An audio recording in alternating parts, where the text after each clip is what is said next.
Hello and welcome to Jump and Shoot Bros. I'm Caleb, I'm Jeremy. and I shoot, I jump. and we are bros. In fact, we are. So today, this week, tonight, this week, we're playing Mega Man X3. He's watching every week. Right, Mega Man X3, the third in the line of Mega Man X games.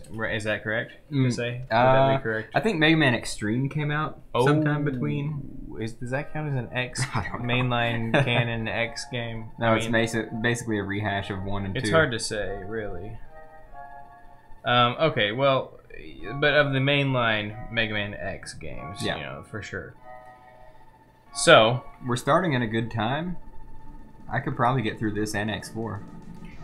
If you're set up for X4. I'm not really set up for X4. We might be able to. The Raspberry Pi. No, I don't want to do that. I'm just saying this is going to take like an hour. So. I'm sorry, Jeremy. You're going to have to find something more. I don't know. Okay. I don't know, man. I'm just not. The PlayStation is all the way over there. Yeah. I had to like hook it up. True. It probably wouldn't be that big of a deal. It would be like a 30-second pain in the ass. Well, what we could do instead is if we get through X3 in a really quick fashion, we could throw in some Final Fantasy VI. Yeah, or you could run out real quick and buy Mega Man and Base for the SNES. Just go down to the local pawn shop that probably has it. Well, let's find out if that's realistic. It would probably be Rockman and Forte because I think it only came out on the Famicom, Super Famicom. Okay. Well, the local game store that's just right over there has a lot of games. Yeah. Rockman and Forte. Well, let's see. Let's see what we got here. So anyway, I was just gonna mention that this music is awesome. It's sick, and you had said that Mega Man X music is pretty good. Yeah. So what about that? I mean, I feel like Mega Man X music is pretty awesome. I mean, the whole point of the Mega Man series to begin with, why it was called Rockman, is because it was really focused, like centric around the music. I think Mega Man was one of the first. I could be wrong. I think Mega Man was one of the first NES games to have an original song for every stage. Okay. Because there's 6 bosses in Mega Man, but each boss had their own stage music, and then there are at least 2 or 3 themes throughout the Wily stages. And that was pretty unprecedented. I mean, think about like Mario 3. There's 1 million stages in Mario 3. They all have their own song. There are 3 over. I think there are not 3 overworld. Now each world has its own theme. No, every stage. But the stages, there are two like outdoorsy, outdoor type stage music. Real manly. Yeah, rugged, like a lumberjack. No, the two of like the outdoor open world stage musics, and then there's like the underground music, and then there's like the castle, like fortress music, and that's pretty much it. Whereas Mega Man kind of introduces every stage having its own unique music. And even going back to like Mario 2, I think had like 2 different soundtracks or 2 different songs throughout the series or that game. And Mario 1 and Lost Levels had the same music, and there's only 2 or 3 songs throughout Mario 1. I think there are 3 tracks on Mario 1 and Lost Levels because they have the same soundtrack. Yeah. So Mega Man has got a rich history of music being the focus of the game. But Mega Man X just kicked it up a notch, kind of threw in like the whole solo guitar wailing solos and whatnot, Right. From going from just 8-bit music to more of like a rock opera, if you will. And then Mega Man X4 had the coolest music ever made. Yeah. I mean, once they made the jump to PlayStation, where they could put just full CD quality audio, it was over. I mean, you know, they had free reign to do whatever they wanted with the music. Now, I will say, I do love chiptunes, and there is something that I think is lost in games now that don't have chiptunes at all. But, dude, the music in X4 is it's sick, a logical though. progression. It wouldn't make sense unless you're making a retro game. It wouldn't make sense to put chiptunes in your modern game. Yeah, it's that. I agree with you. Unless, well, I mean, not necessarily, okay, because chiptunes, that's, I mean, any kind of like electronic music is effectively chiptunes. Right. It's just really high fidelity chiptunes. Yeah. So I still think that there's a place for it, but it's just not necessarily like practical for every game. Right. And a lot of games are gonna have it, but what I think is a shame is that so many games have gone the orchestral route, which is fine. I mean, I like orchestra, but there's a lot more things that a game music can be, and it's like once people got CD quality audio, they really just kind of they wanted to be movies, I guess. Right. And so orchestra has become like really common. Damn. And I kind of am tired of it. Yeah, I mean, I can see that. I guess like too much of a good thing is a bad thing, but I like hearing more. When they first started, like Kingdom Hearts, Final Fantasy started using like big time over the top orchestra music. Oh, it was awesome. But yeah, I mean, I can see how it kind of loses its appeal over time. I wish there was more electronic music. Yeah. In games. Is the TV too loud? Oh, it's probably pretty loud, actually. That's not too bad. I mean, I want to be loud enough to hear it, so if we're going to be talking about the music. So we talked about this, you and I talked about this last week, but the how good the soundtrack is, but how disappointing the boss music is. Yeah. Yeah, I mean, it's just such short loops of... Yeah. I know, it's pretty impressive, actually, now that I'm hearing it. It's just like a rising scale. Right. Wow. Well done, Capcom. Yeah. Kicking ass. They really knew how to, you know... That's F-Zero. We should play F-Zero. They really did know how to. We should play 2-player F-Zero on stream. Yeah. We should play Crazy Taxi on the stream. We should play, oh, dude, we should play Soul Calibur on the stream. We have before. I know. But we should do it again. I love Soul awesome. Calibur. I want to get like Soul Calibur 2 or 3 or whatever. Oh, was that the first one we were playing? Yeah. The Dreamcast, the best one. Yeah. I've never played in any other Soul Calibur games. So are you talking about getting arcade hardware? Or using arcade hardware? No. No? No.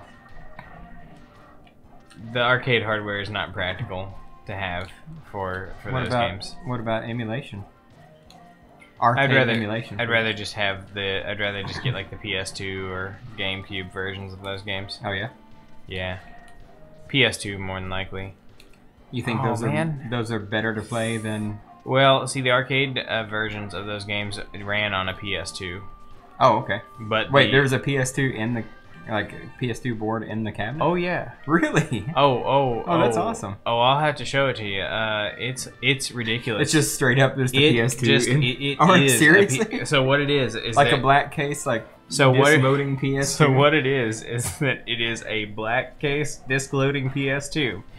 Okay, that is bolted down to a metal base that has a little metal shroud that goes on top of it to hide the fact that it's a PS2. So they just weren't even trying anymore on arcade. So at that point, for that particular iteration of arcade hardware, yes, that was not at all a custom solution. It was straight up They took a PS2.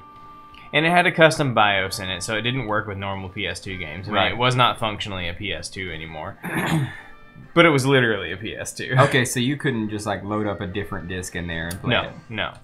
The disc reading format was different because it used the hard drive. Mm-hmm. You would put the disc in, and it would read the disc into the hard drive of the PS2, and then it would play the game off of the hard drive rather than the disc. Oh, okay. So, so you couldn't just pop any old PlayStation 2 disc in there. Right. And also, the arcade games require a special memory card that has a decryption key in it to decrypt the game. Because the arcade discs are encrypted, so if you got a hold of an arcade disc, you wouldn't be able to run it in a normal PS2 either. I wonder why. Like, I mean, I guess it makes sense for certain reasons, but I mean, it also was released on the PS2, so they could. I mean, theoretically, they could have just stuck a PS2 disc in there and called it a day. Well, they don't. They don't want to do that because they don't want arcade operators to have a cheap way to get the games. Okay. So if you're an arcade operator, they want you to buy the thousands of dollars of license that it takes to get the arcade version. And, that's understandable. Are you mining on this computer right now? Oh, you know what? Shit, I am mining on the computer. Might be a good idea to shut that down. Yeah. Totally forgot. Oh, this game introduced potato bosses. Oh, are none of the bosses hard in this game? I wouldn't say none, but there are a lot of them that just do this. I mean, you see how this fight is going. Pretty potato looking. Yeah. I've seen a few potatoes in my day. Yeah. Oh, I'm about to go to the best one. You'll see. I'll call special attention to the next boss.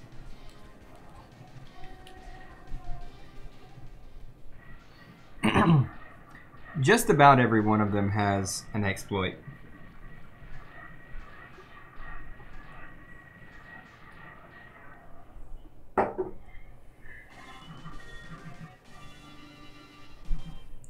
Interesting.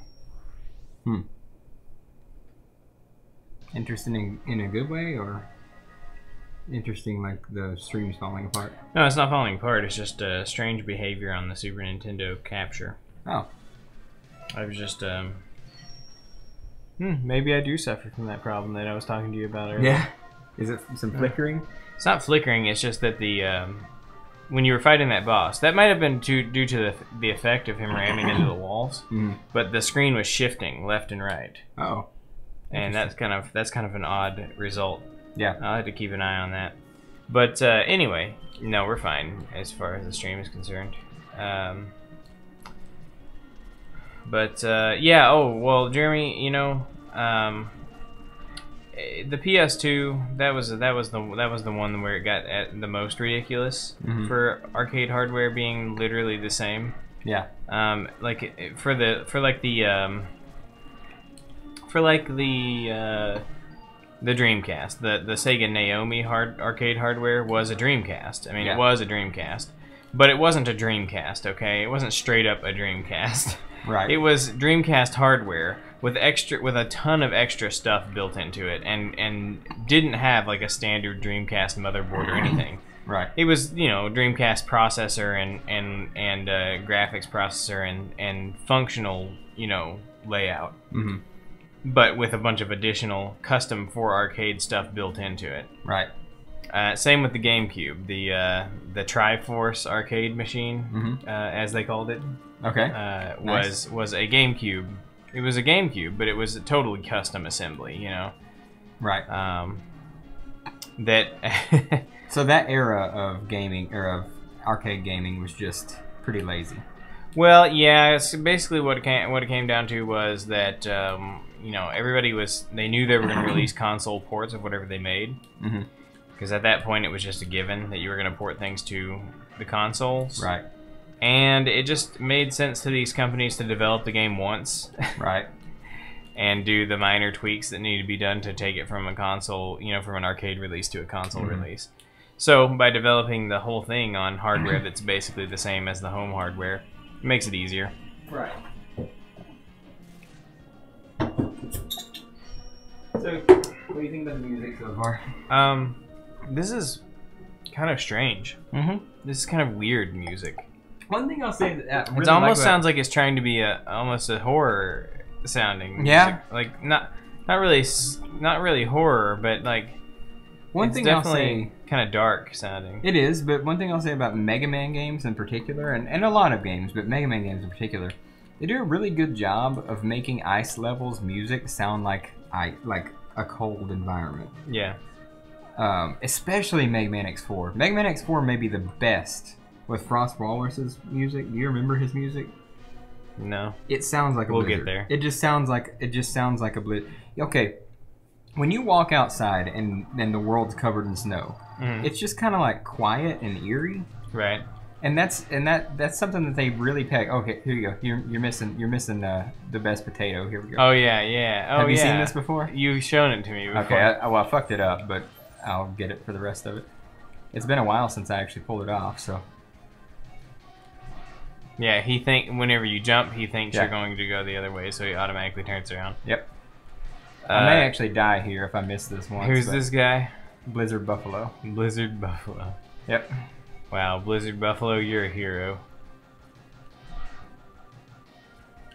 And this is, by the way, the speedrun strat on how to beat this guy. Hey, whatever works. That's how speedruns work, you know. That's my understanding, at least. Whatever works, works. Whatever works, works. If you're doing an any % run. Right. Yeah. This I'll be 100%ing. Because 100% makes more sense in this game than any %. Well, isn't 100% one of any %? Isn't 100% one of any percentages that you could get? Yeah. So technically it's an any % run. Yeah. See, this whole thing sounds real spoopy. Yeah. This game's got a real spoopy feel to it. Yeah. It does. It you know, Mega Man X2. I feel like Mega Man X2's soundtrack was a little more.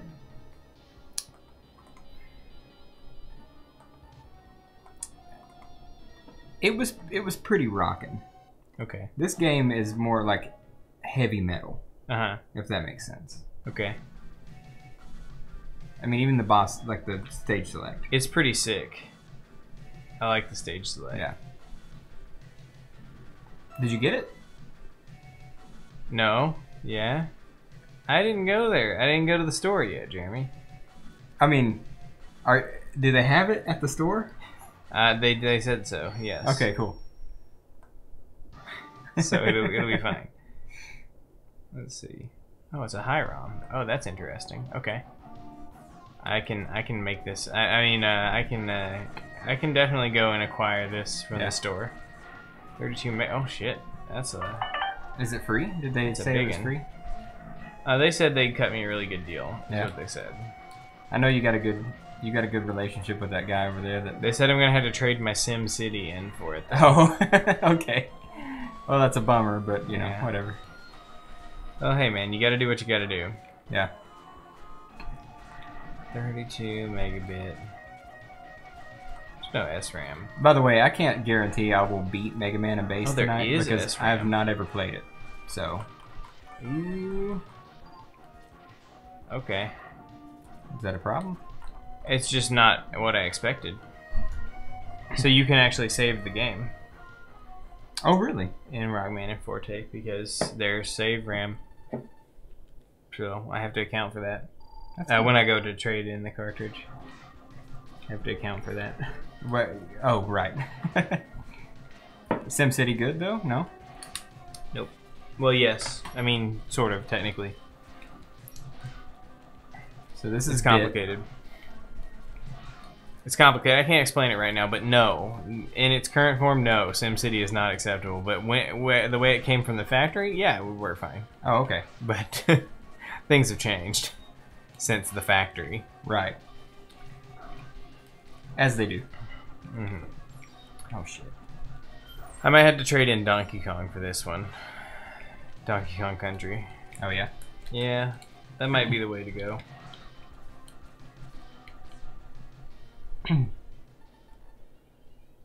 Who's this guy and what's he about?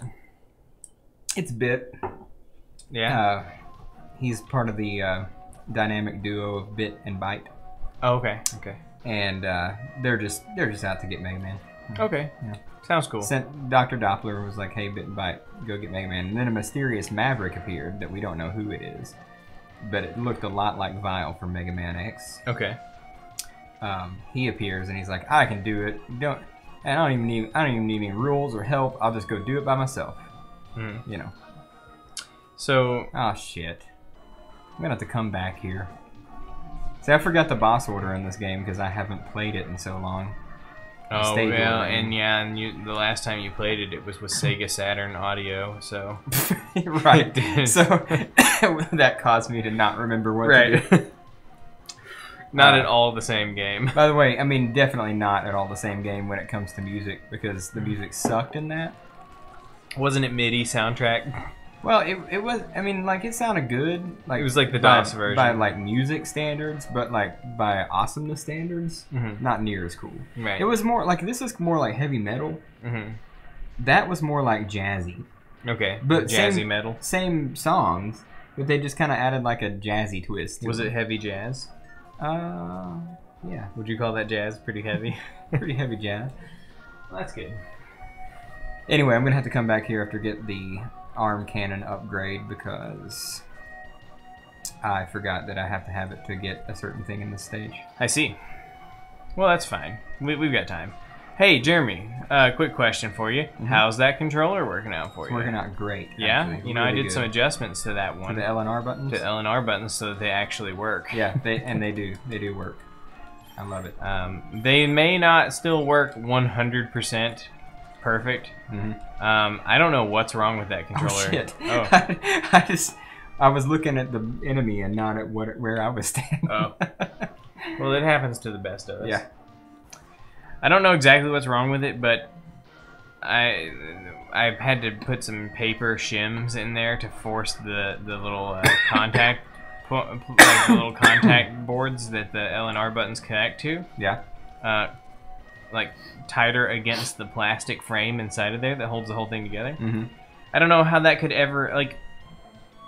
It seems to have fixed the problem by tightening up the assembly, but I don't know how it could have ever been, how that actually could be a problem because all Super Nintendo controllers are made from the same mold and only that one has this issue. So I don't understand. I was gonna say I don't think I had ever had a SNES controller that the L and R buttons were the problem. Well, I've actually heard that L and R buttons are a fairly common issue. But you don't use them that much. Yeah, but I guess they do go out. I mean, they are the most like jank thing inside of a Super Nintendo controller. When you look at if you look at how they're built, yeah, it's like the L and R buttons are really just kind of like slapped in there, and as if they didn't really know how to put, like they didn't really know how to make a controller with shoulder buttons, so they just kind of winged it. Could it just be the same as the rest of the buttons, and then just have kind of like a longer lever here that, you know, for your fingers to grasp onto? It could, but that's not how they decided to do it. I mean, they decided to do a separate board for it, which is what Sony ended up doing with the PlayStation controllers. But Sony's method of doing it was better because they actually like the button and the button membrane and the board are snapped together within a plastic frame that keeps it all together. In the PlayStation controllers. In the SNES controllers, the board is just floating free and the membrane is floating free inside of a little plastic, in the plastic casing of the controller. So it's easy for them to not be perfectly aligned in there because they kind of just rattle around. So it's not a very good design. But I mean, I guess there weren't shoulder buttons before that, so yeah. They did what they could, I guess. And then Sony looked at it and said, yeah, we'll do better than that. Right. Okay. And nobody else has made shoulder buttons since then. Right. Everybody does triggers. It's a totally different assembly. Oh, yeah. So I guess like the Xbox and whatnot has triggers. Yeah, the Xbox, the Dreamcast, the GameCube controllers are triggers. They're really weird triggers, but they're triggers also. I guess the N64 had shoulder buttons, but that controller was an absolute nightmare all the way around. So, I mean, train wreck, really. I may actually go out here to Neon Tiger's stage and die. Because I need what's in his stage, but I'm so bad at fighting him Buster only. Okay. So I'm gonna give it a shot. Neon Tiger. Neon Tiger. Yeah. So not much chance for survival. Not much chance for Survivor. Neon Tiger. Yeah, that's pretty good. I like it. we should fire that up. Oh, is there any copyright rules for streaming? Like, yes. If you just want to like throw some music on. Yes. There is. Yes. Because Content ID watches streams. What about all the YouTube streams that are like 24 hours of whatever movie or 24 hours of some TV show? Well, they're supposed to get caught by Content ID, and the other thing is, you've seen that before, though. You know yes, what I'm I have. about, I know right? what you're talking about. But like the thing, every yes. Simpsons episode. I know what you're talking about, Jeremy. I've seen it. But here's the thing: Content ID is supposed to watch live streams, so eventually it'll get caught. Yeah. And even if it doesn't get caught during the live stream, our VOD that we're gonna have uploaded on the channel, right, will get flagged. Down. Yeah, yeah, and we will get a copyright strike. Because the Content ID system will find it. Right. If it has time. Yeah. So, I just like, a lot of times my recommended YouTube feed will be like a live stream of some TV show or whatever. I think you can get away with it when you're actually live streaming. Yeah. But I think you can get away with it more. But they will get it. They'll catch you sometimes, though. Because I know Content ID does watch live streams. It's just like, how many live streams can Content ID system, manage? How much music is allowed? Is it like some seconds or nobody? I don't think anybody really knows. Yeah. They used to be, the rule of thumb was anything under 10 seconds. Yeah. But I don't even know if that's accurate anymore. Right. Because I'm hearing about people getting demonetized for having like literally 2 seconds of a song in there. Yeah. So. And people are getting demonetized for having still images of copyrighted things sometimes. Are you serious? I'm serious. So how do movie review companies or movie review channels get away with it? I don't know. They don't a lot of the times. They have to. Dude, I mean, come on. You got like everything wrong with, and you've got. Yeah. No. I know, but a lot of times they don't get away with it. They have to actually appeal. They get the Content ID. Yeah. They get the Content ID flag, and then they have to appeal it. Wow. That's pretty common. I had no idea. Hell, I had Content ID flags on several videos that I uploaded, just from my goofy meme bullshit stuff I was doing, and I had to appeal them. Video. Yeah. Was it really? And more. Yeah. The Cam video, really? Yeah, Content ID will grab anything, man. What about your had to appeal them because I didn't Ghost want in the to Shell? have. Yeah, I was gonna say, you know Ghost what? in the Actually, Shell, I don't think that that's two different companies you were fighting with there.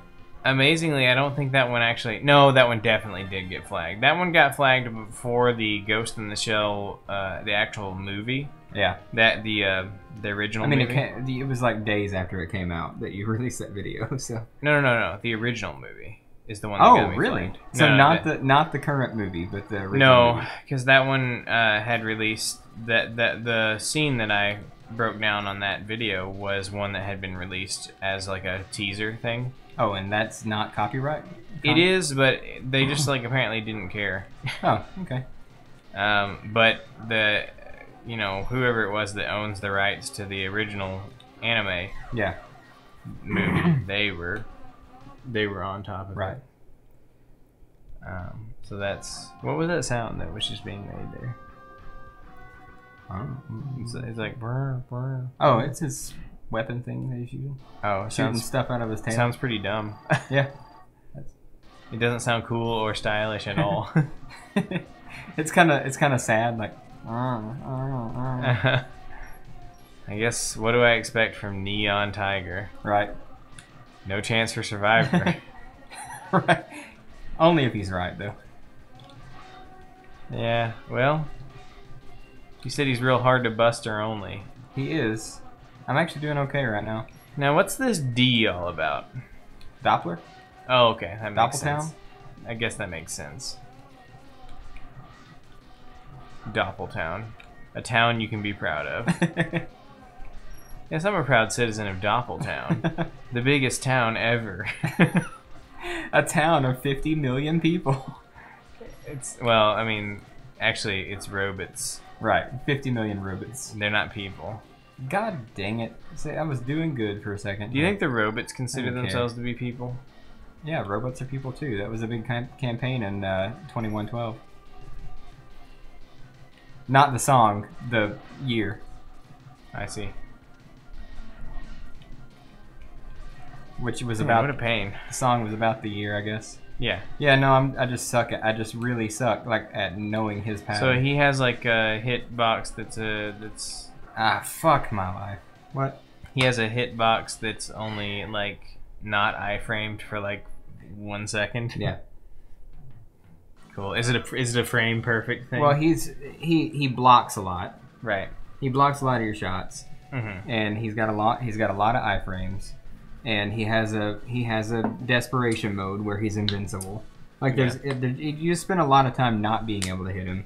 Meanwhile, he's wrecking your shit. Yeah. Because he has a very random trajectory on his shots, so dodging them's hard to do. Right. And then he also like flies across the screen really fast and slashes you. And also, whenever he's shooting his little shots, you're hearing the sound, and that's hard to deal with. Right.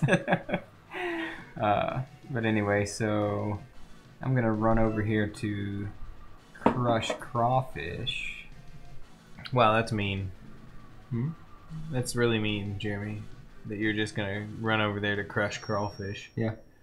You know what I'm gonna do? You know, crawfish don't want to be crushed. You know what I'm gonna do because I suck at this game so bad? I'm gonna fuck everything up and beat all the bosses, and then just go back into every one of their levels and get the stuff that I missed. Okay. Because that's what's happening right now. Okay. Hey man, I don't care. And being that we can save Mega Man and Base, that's really cool. Because that way, if I don't beat it tonight, we can just catch up next week. Well, I don't know for sure that you can save. I just know that it has save RAM in the cartridge. That'll really round out the SNES library of Mega Man games. Yeah, and then we can move on to the PlayStation library of Mega Man games, which are the best ones. Yeah. Especially X6. Right. I won't say they're the best ones. I The really, PlayStation really 2 library, though. I can't do this yet. What? The PlayStation 2 library, though. I mean, magnificent. Right. X7 and 8. Uh-huh. Yeah, good stuff. Magnificent. The X3 library was pretty good too. Or the PlayStation 3, I mean. Oh, yeah. All no games. Mega Man 9 and 10. Oh, yeah, right. I guess that's true. So, the PlayStation 4 library has been great so far. Right. What? Mega Man 11 coming out? That's not out yet, though. No. That's why I said so far. Right. It's been great so far, you know? There haven't been any. Yeah. There have been no bad Mega Man games released good. for PlayStation 4. Yet. Right. I'm not saying I think Mega Man 11 is going to be bad. I'm just saying that I don't care about Mega Man that much. You know, and I don't have an opinion. I don't really care about the critical acclaim of any Mega Man game because all the games everybody hates on, I kind of like, so. Except for X7. It really sucked. Yeah, everybody hates on X2. It actually a does lot. suck. X2? Nobody hates on X2. Well, you like it, though. So. You know what I'm saying?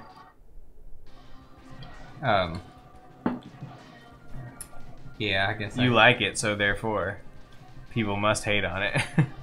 So, okay, so here's another potato. What's he throwing out there? What's Banana that? peels. Oh? I mean, I don't know. It's kind of what they look like. Or they make you slide down the wall, so. Doesn't seem like a problem. No, they're not. Is it not a problem? No, it actually is. It helps you keep your timing on keeping him in the exact same place, doing the exact same thing throughout the entire battle. Did they do this on purpose? Surely not, right? I mean, I would hope not.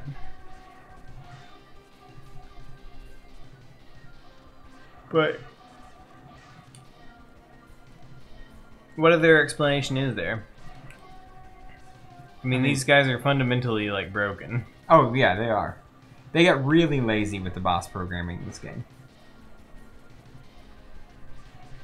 He will not do anything else if you keep doing the same pattern over and over. So how much money did you think that they spent on this game? Or time? How much time did they spend on this one?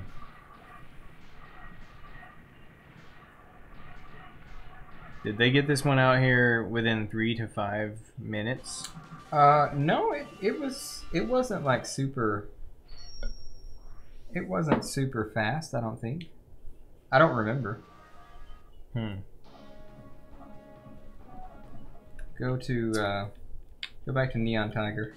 Neon Tiger, Neon Tiger. No chance for survivors. I mean, Survivor. You know, the TV show. No chance for Survivor? Yeah. Yeah.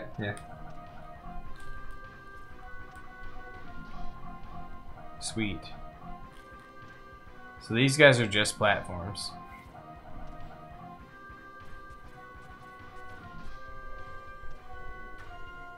Yes. They can shoot at you, though.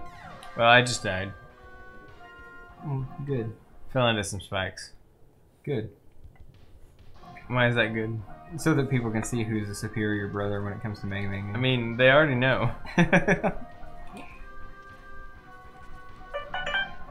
This is news to no one. But just in case they weren't familiar because you don't play them on stream. Well, I suppose that's true. Could be that somebody might be stumbling into the stream for the first time ever. In fact, it's highly likely that if anyone's watching it, they've stumbled in for the first time ever. In which case, I understand where you're coming from. Unless it's Fabian or D-Man Stick Guy or our Canadian friend, whatever his name was. I don't know. He's Canadian. It was complicated, I think. Oh yeah, it was like whirly dirly doodly doodly or something. Yeah, something like that. Just dirking around. Yeah, just dirking around and turking around or something. There was more to it than that, but yeah. I know that was part of it. Just dirking around. Yeah. Tomfoolery and dirking around. Tomfoolery and dirking around. That's what it was. I mean, hey man, who isn't tomfooling and dirking around sometimes? You know, that's pretty much the story of my life. Yeah. Now, did you see that speed? Yeah, it's like you went through there with a strat. It's like you had a speed running strat that you just pulled there. I actually practiced like playing this game fast for a while, and then I stopped, and now I'm still good at like some of the muscle memory, but the remembering where crap is a problem for me. This stage looks like a real potato. Yeah, it is, man. Potato stage. Alright, now you'll see the difference in actually like having the weapon versus not.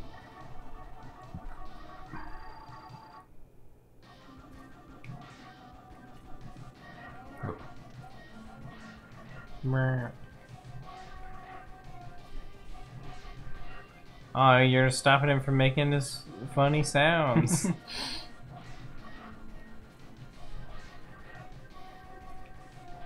You remember Sting Chameleon from Mega Man X? Yeah. Where you just throw a boomerang and he falls down and goes. Dude, I only ever Buster only'd everything. Oh, okay. Well, if you use boomerangs on him, this is the battle. This is how it goes. That's why Mega Man games have always been so hard for me. I only Buster only everything. I don't know how to use weapons. You use the L and R buttons to get to them. My L and R buttons don't work. They didn't until this week, yeah. Jeremy, there's no L and R buttons on a keyboard. Yes, there are. Literally, the L and R buttons. Oh, shit. You know what? You're right.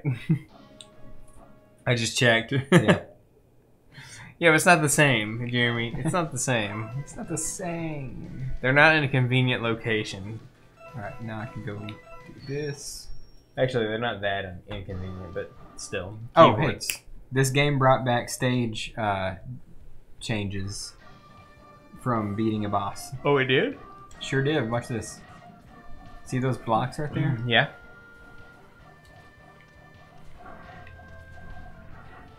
Hold on. See these blocks blocking that heart piece? Uh huh. When you beat Blast Hornet, those blocks are gone. Why? Oh, they just are. So there's no good explanation. No, for it? no explanation. But well, but there's a lot of like. Okay, well there is kind of. In Blast Hornet stage, there is a lot of. It's like an industrial stage. Mm-hmm.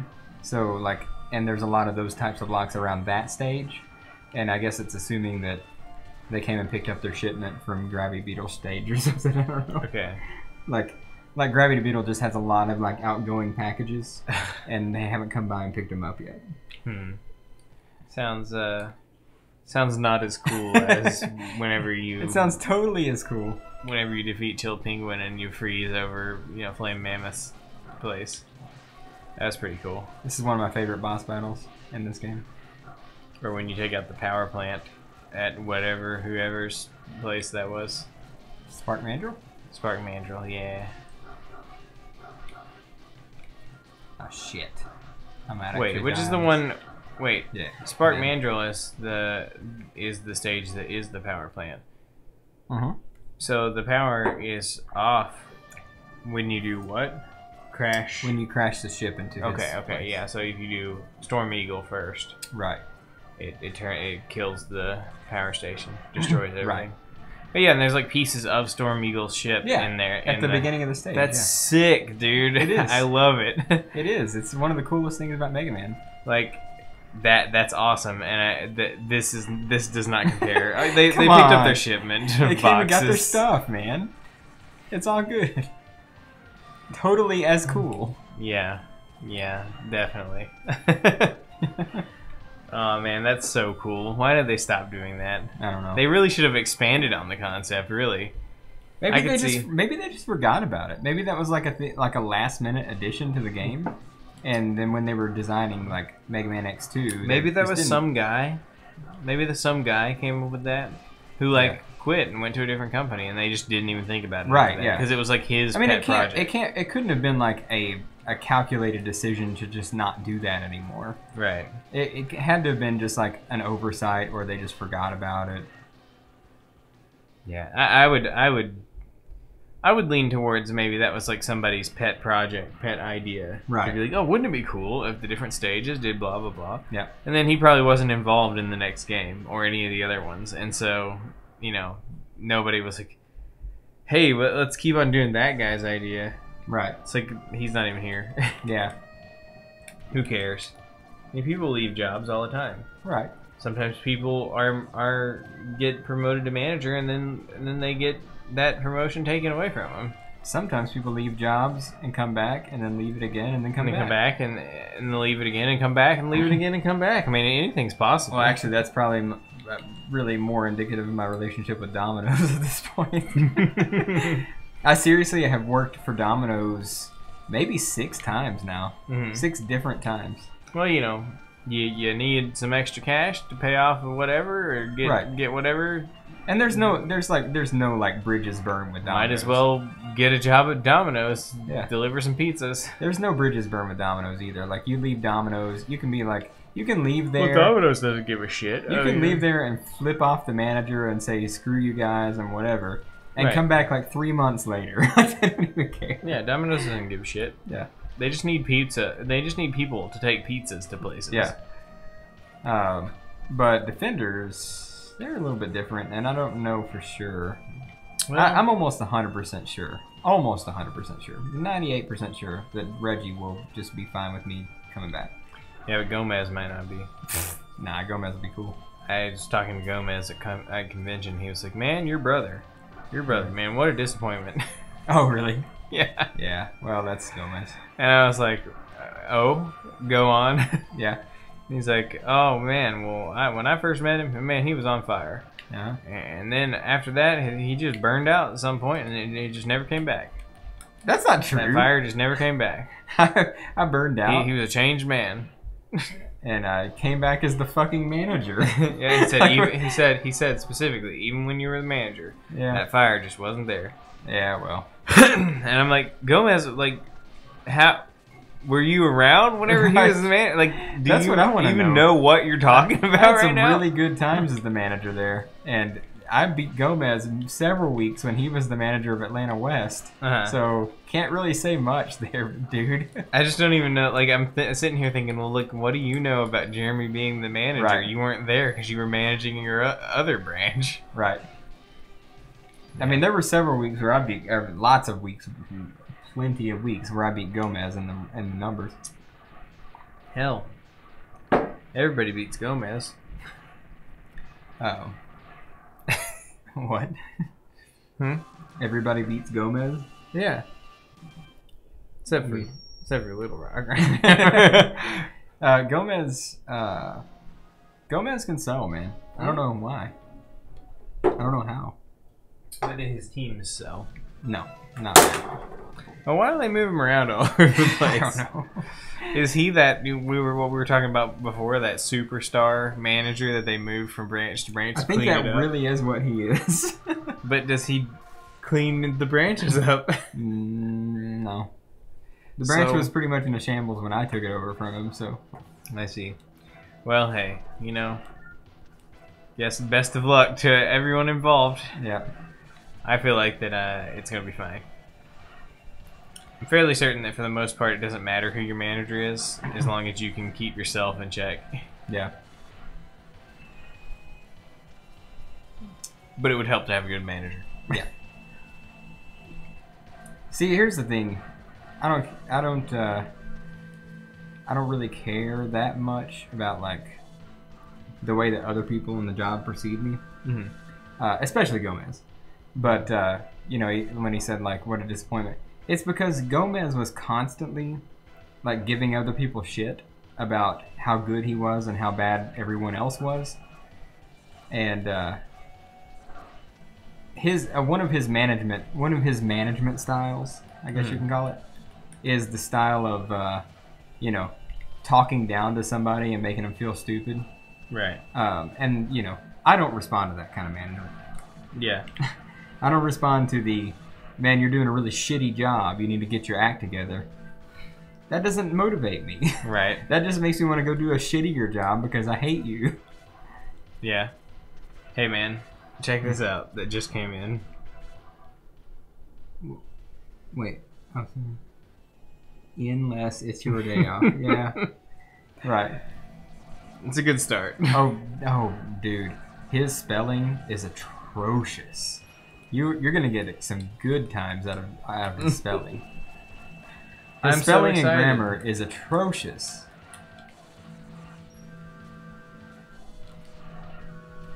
I'm so excited. You're gonna have fun. Oh, man.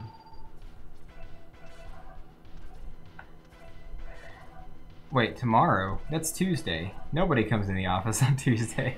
Well, I guess the day off is going to change now. Maybe. Hasn't Tuesday been like the Little Rock manager's day off forever? I was off on Thursday. Oh. Well, wasn't both Steve and Danny off on Tuesdays? Maybe. I don't know.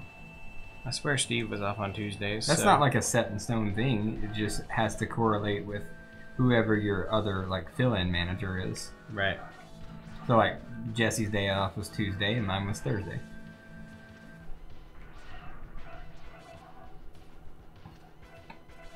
Tuesday or Thursday is always the manager's day off.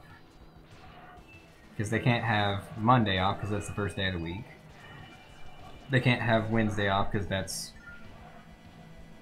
meeting day. And they can't have Friday off because I don't know why the fuck they can't have Friday off actually. That doesn't make sense. Because you just can't have Friday off. Right. It's just not allowed. But yeah, it's just always Tuesday or Thursday. Oh, well. Managers didn't take a day off before, I don't know, about 3 or 4 years ago. Yeah. They worked 6-day work weeks. That's what I heard from you, I think. Yeah.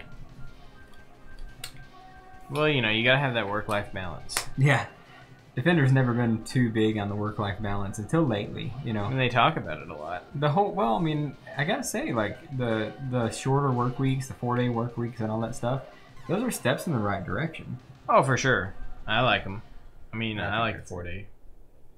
Like a 4-day work week. Yeah. If I go back, I'll go back to 5-day for the first round, and then when they change it up, maybe I might consider, depending on how well I'm doing. But as of right now, I just need to wait. I just need to work a full week. Well, I've been able to do consistently okay with the 4-day week, and I hadn't even gotten into a good mindset. Yeah, with my new plans. So I think I'm gonna be okay. I like the 4-day work week because I like the extra day off. I mean that seems pretty obvious, right? Well, yeah, it's pretty straightforward. That's why you do a 4-day work week. But like what really killed me was that the volume dropped off at the same time that I took the 4-day work week. So not only was I guaranteed to not be working 3 days of the week, but I also wasn't getting a lot of work on the 4 days I was there. Yeah. It was a tough time, but yeah, the extra time off has allowed me to explore a lot of things that I wouldn't have been able to do. Right. Side business opportunities. Right. Not anything big, but I mean, I'm currently working on a little something, Yeah. Just a little something. Is it the SNES stuff or something else? It's some SNES stuff. It's some the same stuff I've always known about, or you got something else going? Well, you see that little guy right down there, that little light up deal. Yeah, that's the thing that's converting our video from RGB to HDMI for our capture and everything. It's called an open source scan converter. And it's a real fancy way to do that, and it produces really nice results. I mean, as you can see, it's very sharp and wonderful. And I built that from individual parts and pieces and components and soldered it all together. And this week I've got order out for more boards and more parts, and I'm gonna build a few more of them. Okay. And I'm gonna sell those on eBay and see how that goes. Right. I'm making inroads in a couple of forums that deal with retro gaming stuff, and got some people who are interested in buying some other stuff that I'm making. Yeah. And I don't know. It seems like that I might have more options, just even more options of things to do in that kind of retro gaming hardware. Building, hacking, modifying area. Yeah.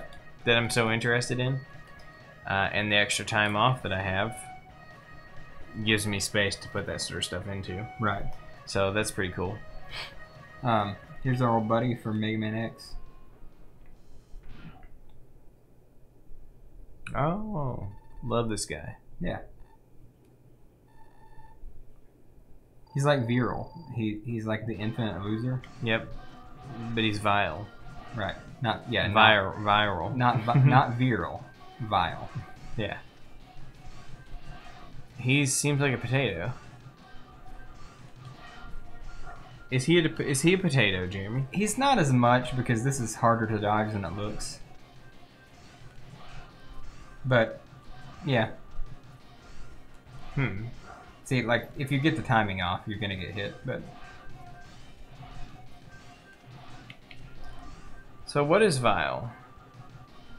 He's a guy. Vile's a guy. Yeah? What about him? I don't remember Mega Man X. Huh? Oh, he's just one of Sigma's, like, bounty hunter type guys. He's got a pretty sweet gun on his shoulder. Well, he was definitely designed after Boba Fett. Like, Boba Fett was the inspiration for him. Well, sure. Confirmed, like, not like, haha, look, he looks like Boba Fett. Like, he's actually Boba Fett. Well, sure. But, I mean, it's pretty self-evident also. He is. Did KG Inafune be like, I love Boba Fett. Big fan. Yeah, pretty much. It's pretty much not questioned at this point that Boba Fett was the inspiration for Vile. Ooh, that was close. Since I have 0 lives, I'm just gonna do this. Okay. Okay, so here's the deal, man. I didn't know you could keep moving while I was talking. Vile. So if you beat Vile with the Buster, if you Buster only Vile, Mhm. or use any other weapon besides this one, he's like, ha ha ha, I'll get you next time, and then he teleports away. Mm-hmm. But if you beat him with this weapon, it kills him. Okay. And what that does is sets up something later in the game. It's kind of like an Easter egg type thing, or secret. The only way you can get it is by beating Vile in that way. Okay. Because later in the game, you go to Vile's stage, but Vile's dead. Mm-hmm. So you go into this boss door that normally doesn't have a boss in it if you've beaten Vile. But if you have beaten Vile, you go in this boss door and you go in there as 0 instead of as X. Okay. And you beat the enemy, and upon explosion, the enemy knocks 0 out. And 0's like, oh man, I can't go on, but take my sword. And then you have 0 Z-Saber. Okay, so that's the only way you can get it? Yep. This is how you get it. So, well, that's fun. It's a really cool setup for like the power weapon, because usually it's like you have to get all the stuff and you have to find the location for it and all that. Right. And this is a completely new setup for it. Sure. Plus, the Z-Saber is way better than the Hadouken or the Shoryuken, because you can use it anytime. Right. And you don't have a certain button input to do it. You just charge up past, which I guess you don't like it, because you said you don't like the 0's multiple stages of charging. But you basically become 0 at that point. Yeah, I don't love it. Oh shit. I don't love it. It feels clunky. I don't like it. It's not clunky. I don't like the fact that it stops you for so long. What do you mean? Stops you for so long? It stops you. Stops you from doing what? Stops you from moving. Stops you from moving? Yeah. The sword? No. I'm talking about the double shot deal. You fire it, and then the second shot comes out of it, and during that time, you can't move. Well, you gotta be jumping. You'll notice that most of my shooting happens while I'm dashing or jumping. Oh, I don't. That continues your movement, even if you're... I don't know that. Yeah. Yeah, so that's why it's never been that's why it's a weird problem to have, I guess, because it's not something that I deal with, but that's just the way I play the game. If you're standing on the ground, you gotta wait till the animation completes, and you won't move. Okay, I guess that's what you're saying. No, that's true. That's true. So to me, it feels dashing. But if you're dashing while you do, most of my time spent on the ground is dashing, and most of my time in the air is spent jumping. So, right. I guess that makes sense. Most of your time in the air would be spent jumping. But while you're sometimes jumping, it's falling. Sometimes you're just falling. You can shoot in the air and still move while you're shooting. And while you're dashing, of course, you're dashing. So, right. Spikes. Why don't they just put spikes on and make the entire stage out of spikes? That was a really good point. That was a good point. Why doesn't he just make every stage out of spikes, and then you wouldn't have to worry about it? Oh shit! I miss commenters. Yeah, where are you guys? They can't be bothered. Mega Man X3 is not their favorite. You know, they got other stuff to do. They don't come for X3. They come to talk to us about stupid shit. Yeah, well, I mean, we like to think that. But they're really here for the Mega Man. Yeah.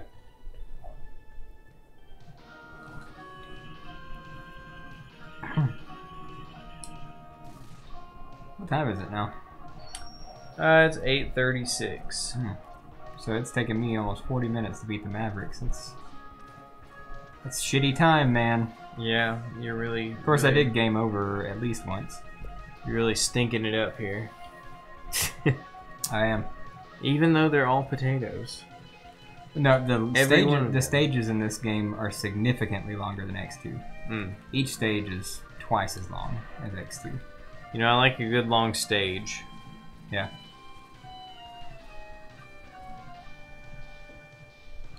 Actually, you know what? No, I don't. I don't like long stages. No. Fuck long stages. That's one thing I like about X2 better than this, is I can pretty much blaze through the stages pretty quick. And I like a good short game that I can sit down. I can be like, I got 45 minutes. I'm gonna go beat Mega Man X2. Yeah, I like more bosses. There should be more bosses. There's the same amount short of bosses stages, more bosses, right? Yeah. So they can have more, like a shorter time interval between you running around, fighting a bunch of dudes that respawn constantly, fucking all the time the moment they go off the screen. Well, if you don't go backwards, it's not a problem. And then fighting a boss, which is fun and exciting. Right. Look how expansive the stage is. I've been in the stage for like. You're zigzagging. You're whipping all over the place like a crazy man. Okay. I would say the stages in this game are easily double the size of an X2 stage. They're like Sonic. They're like Sonic games. Yeah. How so?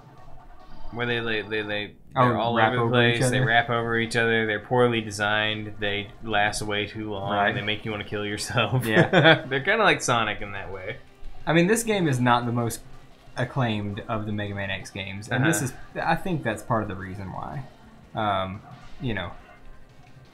Potato bosses and stages that go on for too long. Yeah, how's X4 on stages? I don't remember. It's good. They're split up into two pieces, but I feel like they don't go on. They don't extend their welcome. You know? Yeah, that's what I've always. I always remembered them not overstaying their welcome. But I haven't played it in a long time. But you got stuff like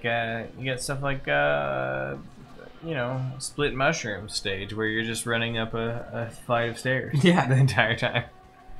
Is there anything else to that stage? I can't remember. There's tons more. You go up like a corridor. Like go up a the only thing that vividly stands out to me is the memory of climbing up the stairs. Yeah. Well, it is definitely a climbing stage. Like you're going up a tower. That's the idea of split mushroom stage. Right. But it's all vertical. But it's still good though. Like I don't have any complaints about split mushroom. Hey, can I get one of those? Can I get one of those ones that are in the freezer? Oh yeah, let's do that. They're probably cold now. I was about to get myself a hose whip. I don't know, man. See what you think. Well, they've been in there for an hour. So had the other ones last week when they weren't cold enough. I don't know. Crack this one open. I'll tell you if they're good. It doesn't feel good. Just crack it open and I'll tell you if it's good, Jeremy.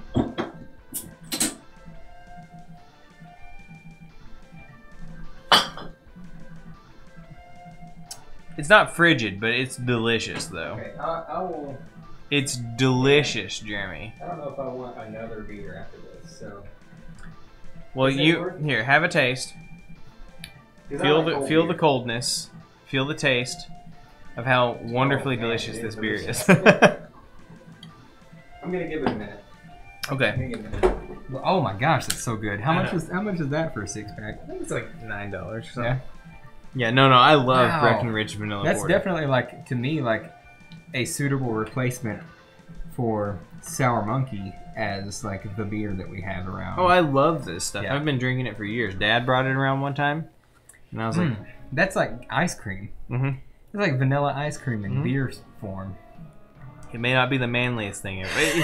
It's definitely not the manliest thing. It's a porter, though. It's a porter. That's a manly beer. What is the ABV on that? It's, should be at the top, right? 5.4. Oh, so standard beer. It's not that bad. That means you could just pound these. Right. Well, see, the thing is, like, I want to get to that happy place before I've spent $9 on beer. You know what I mean? Right. Let's see. What am I doing now? Okay, so definitely need to go back here.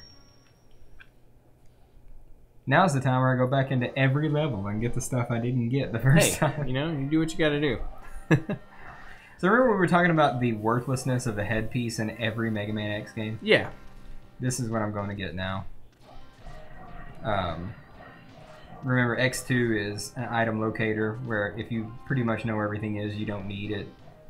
X1 is, you break some blocks with it.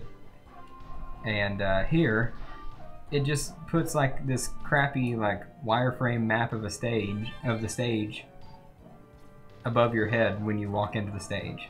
Okay. That's it. That's what it does. Also, I'm gonna die after I get it instead of exiting the level. Is there a reason for that? You know, my standard reason. Safety die? Yeah. Just gotta do a little safety death here. Yeah. You only got zero lives. Figure out. Only have 0 lives remaining. Speaking of 0, hey, why don't we just pull him out for the rest of the stage?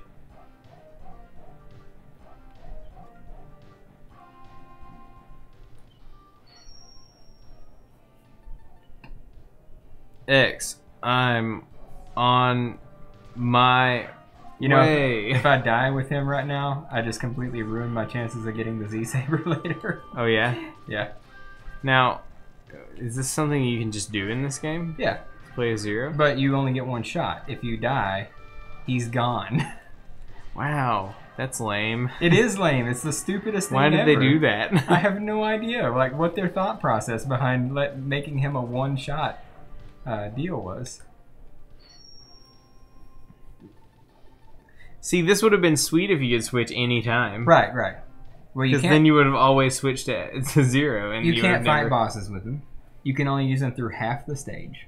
And if you die, he's gone forever. Why'd they even do it?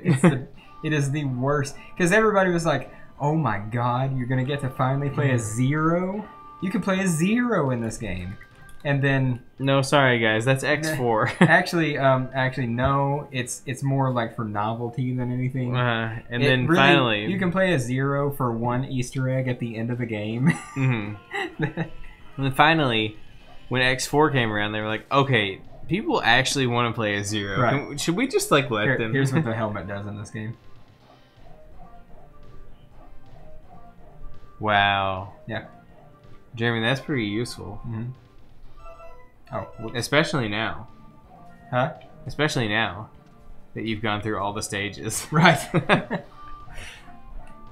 Wow, that's pretty amazing. Well, it does one other thing. So notice you can see what all is in that stage now, and what you have gotten. Oh, that's helpful. I guess. It is helpful. The question marks are the chip capsules. There are 9 capsules in this game. 4 are your standard armor. 4 are upgraded versions of that armor. Okay. But you can only get 1 of the upgraded versions. You can't get all 4. So once you choose one, you've chosen it. Okay. But the 9th capsule is in Doppler 1 stage. That is all 4 of the chips. So by getting a chip capsule, if you get one of the 4 chip capsules, you can't get the golden armor, which is the special armor at the end of the game. I see. So I skip the chip capsules, and then in the first Doppler stage, I'll get all 4 chips. I see. So there are actually 2 power-ups in this game compared to like just the Shoryuken or the Hadouken. Okay. There's the golden armor, which is the culmination of all 4 chips, and then there is the Z-Saber. Okay. The power-ups in this game were pretty off the chain. I mean, this has got my favorite power-ups of the entire series. But then whenever X4 came out, X was like walking along, and then he tripped. And yeah. Oh no, my power-ups. No, my power-ups. Yep, that is exactly what happened. You know, we make fun of Metroid for this, but yeah. I mean, Mega Man is just as guilty. Just as bad. Yeah. Like what happened to your sweet armor from last time, Mega Man? Where's that? Right. And what's your explanation? Okay. Did you pawn it for drugs? That's what it was. The only game in the SNES series that carried over any power-ups was Mega Man X2, and you could dash from the beginning instead of not dashing. Well, and by extension, I guess all the X games carried that over. Right. Because you could always dash. Yeah. That was the one feature that Mega Man was like, yeah, this is pretty useful. we should just keep this around. He's like, I guess I won't pawn this off for drugs. Man, movement options are great. Sure are great, aren't they? Yep.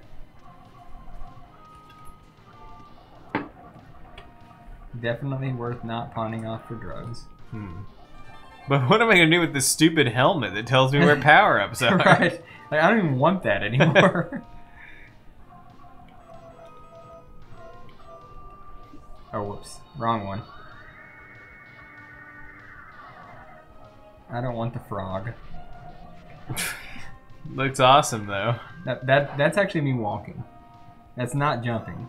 Oh. That's walking. Seems helpful. This is what I wanted. Yeah.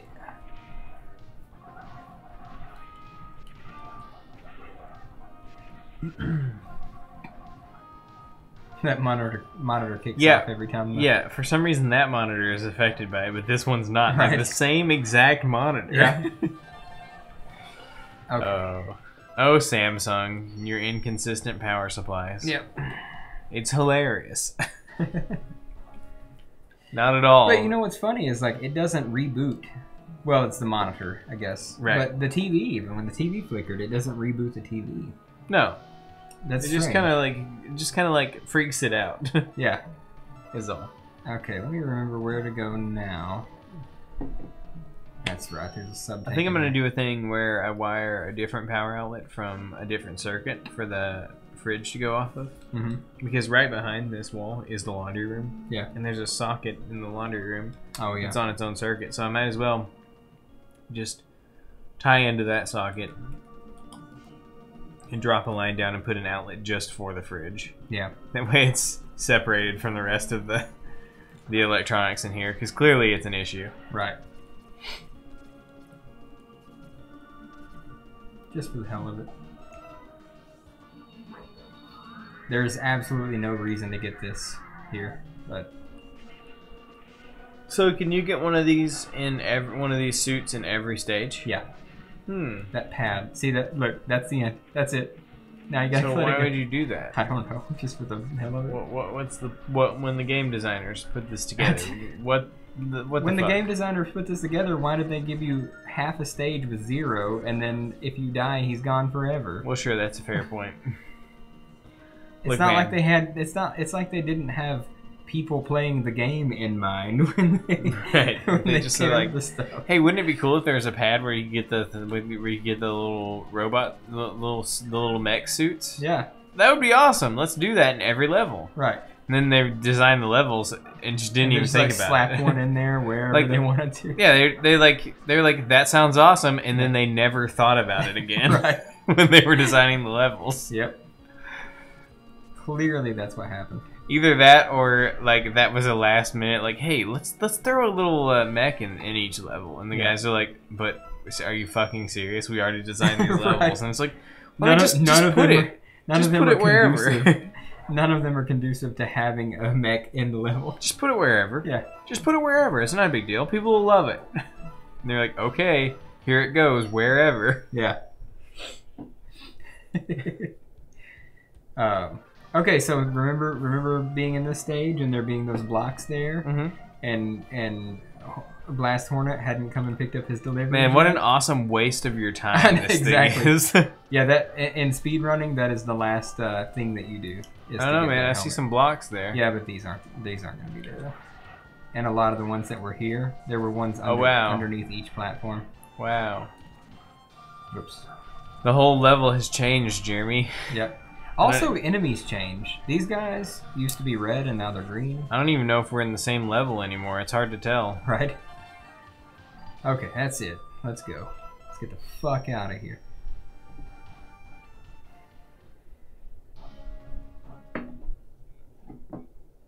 What's some of those Game Boy Advance games?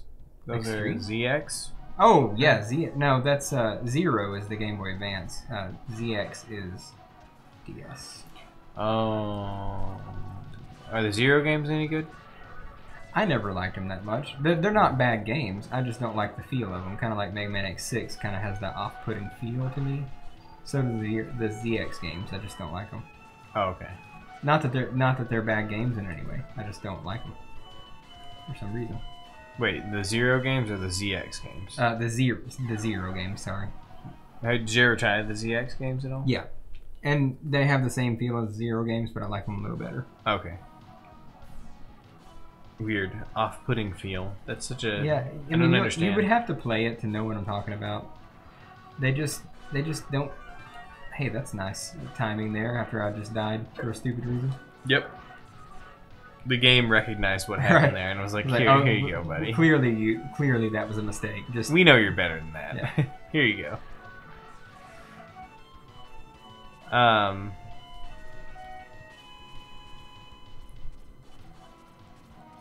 Well, you said X6 is just kind of rushed feeling. It just... I mean, we'll get to it, but it's just not... The music is not good. The feel, the overall just like ambiance of the game, just kind of... It does feel very thrown together. Okay. This game feels like that they still loved what they were doing. Right. I mean, look at this goofy guy. Yeah. Look at this goofy thing on the classic. screen. That's classic Mega Man right there. Yeah. There's some real enjoyment happening here in the development process. These guys are like, look at this sick game we're making. Yep. All right. And I of course believe that was the case for X4 also. Yes. Clearly X4 was a great game. They really pulled out all the stops and made a killer game. Yep. You know, Mega Man 8 gets panned for its horrible voice acting. Right, but what if you just played Rockman 8? Right. What if you just did that? But what I was gonna say is, like, do people equally hate Mega Man X4 for the same reason? I don't know. Because it has atrocious voice acting as well. Probably from the same studio that did the voice acting from 8. It was only a year apart, so... Right. They were like, hey, you know what, guys? You did a really great job with that back then. You guys did a really good job with it with 8. Here, have X4. Yeah. You know, do even better this time. Yeah. Just have at it. What am I fighting for? Perfect. Nailed it. Okay. Yes, that's the kind of emotion that we wanted Zero to feel. So look at this badass armor I'm wearing right now. Pretty cool, right? Mm-hmm. Take a look at the blandest, most boring Mega Man armor you've ever seen in your life. Sweet. He looked really excited about it, though. Yeah. Did you see that face? Oh, yeah. Like, that mouth was open, man. So it is called the gold armor, and it is badass in every way but looks. Right. It looked like you took red, blue, and white, the classic Mega Man X armor color scheme, and you painted over it with orange. Well, why didn't they do like some gold accents, but still have the main color schemes? I don't know. That would have been badass. Yeah. Anyway, I'm gonna go pee while my sub tanks fill up. Okay. I'm gonna go. Don't touch the controller. I'm gonna go talk to the game store about the. Oh, so we're just gonna leave the stream? Yeah, we're just gonna leave. We're just gonna walk on out of the stream. It's fine. Should we, like, write a note that says "We'll be back" or something? Yeah. Just type it in there. Just type it across the screen there. Oh man, that'll take right way back. more effort than yeah. It's gonna take too much time. Okay. We'll be back. Anyway, Trust us. One of the features of the golden suit is if you stand still, you recover. Oh, I see. Well, nice. Yeah. All right. Nobody's watching anyway. I know.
All right, back, officially back.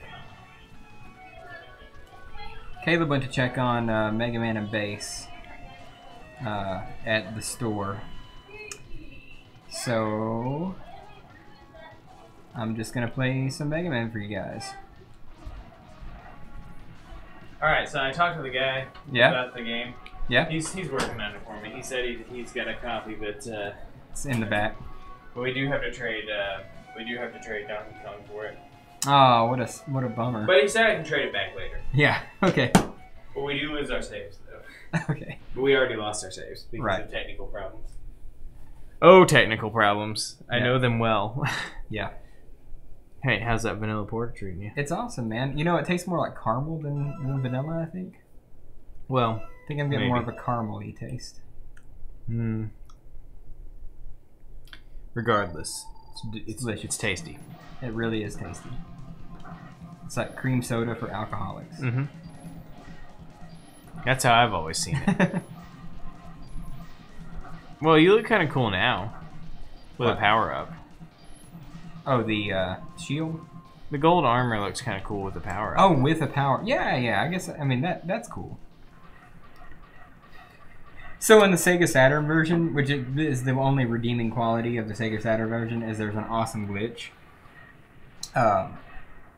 That if you go over to the X at the top of the stage select screen, there's an X. Mm-hmm. If you go up there, on the Sega Saturn version only, you highlight the X without beating any bosses. You highlight the X. If you push up and X or up and whatever the jump button is, I don't know, at the same time. B-A... Right. Huh? Well, whatever it would be on the Sega Saturn. C-Y. Yeah. If you push up in that button, or no, maybe it's up and start. Up and start at the same time. You will go to Doppler stage 1 without having gotten any upgrades or fought any bosses. And you can actually beat the game that way, but it's extraordinarily hard because you have no power-ups. Yeah. And it's fun. It's a really, really fun challenge. Yeah. But you can go and get you can like go and fight 2 bosses and then fight Vile, and then go get the Z Saber without having gotten any armor or any upgrades, and only 2 boss. You have to get 2 boss weapons before you can fight Vile for the first time. But yeah, you can actually get the Z Saber without having beaten all the rest of the game, and then just go through and finish the game. So you said you have to do it if you haven't fought any bosses? What? You said you can do it only whenever you haven't fought any bosses? No, you can do it any time. Oh. So you can go fight 2 bosses, fight Vile, and then finish the game. Okay. You can finish the game without fighting Vile, but getting the Z Saber makes it a lot easier. Now, okay, here's the real question for you then. All right. Is it a glitch in the Saturn version, or is it a glitch in the Mega Man Anniversary Collection? It's a glitch in the Saturn version. And oh shit, I might fuck this up. Okay. All right. So I fought this boss with Zero. The boss comes down and blows up on Zero. Mm-hmm. And then Zero's like, "Oh shit, how did I let this happen? He was falling down so slowly." If you fight if you fight Vile, or if you don't kill Vile, this boss won't be here. Okay. So you can't do this. So Vile will be here instead, or there won't be anything here? This will be an empty room for some reason. I don't know why. But this is Vile's stage, but Vile doesn't come to the end of the stage. Okay. But anyway, this boss won't be here if you haven't killed Vile. I see. Must have been as some sort of contingency plan. On Vile's part. Right. So in case I die, this weird little friggin' dragonfly bug thing will show up and, and it'll kill Zero. That's right. So here's the Z-Saber. Okay. And Sweet. it two shots everybody. Okay. So not quite the power of a previous power-up. Does it even work on these regular enemies in a stage? Yeah. Like, is it powerful enough to two-hit those guys? No, it one-hits everybody except for bosses. That guy actually has armor that you can't... That particular guy just shot has armor that you have to blow up before you can hurt him, but it one-hits all the little enemies, but it two-hits the bosses. I see. And here comes the most fun part of the game. Riding a snail up a wall. Sure seems fast and exciting. Yeah. There are speedrun strats for this, but I'm not good at them, so I'm gonna take it slow. Do you jump on the spikes? It involves taking a whole lot of damage to damage boost through the spikes, and doing a whole lot of like mid-air dashes in the air. It's just a lot of... It's tough. I see. I haven't practiced it enough to be confident enough to do it without getting myself killed, so... Spikes. This one right here is a misdirect. You don't want to get on that one.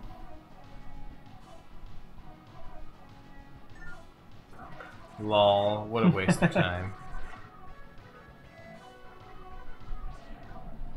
Well, worst case scenario, you get over there and you're like, oh.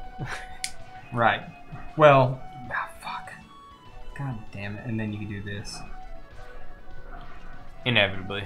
Yeah.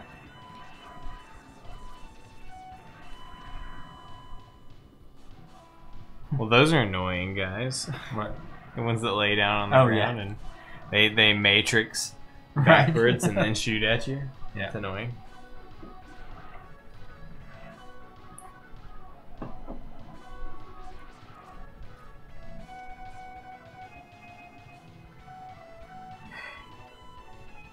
This is pretty sweet music. Mm-hmm. Good thing the music's good, because this part sucks. They really, the music really embodies how exciting what's happening right now. Right. It's how you know you've got a good soundtrack whenever it perfectly matches the visuals. Yeah. I mean, do you see how fast that Mega Man is breathing?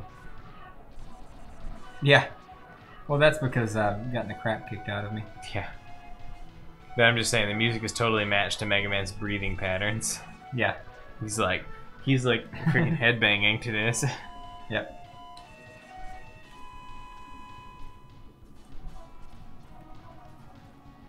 Okay, so here's the room that you normally fight Vile in. Mm-hmm. Not this one. It'd be a small arena for fighting Vile. Right. But now it's full of water and there's a squid here. I don't know why. Don't ask.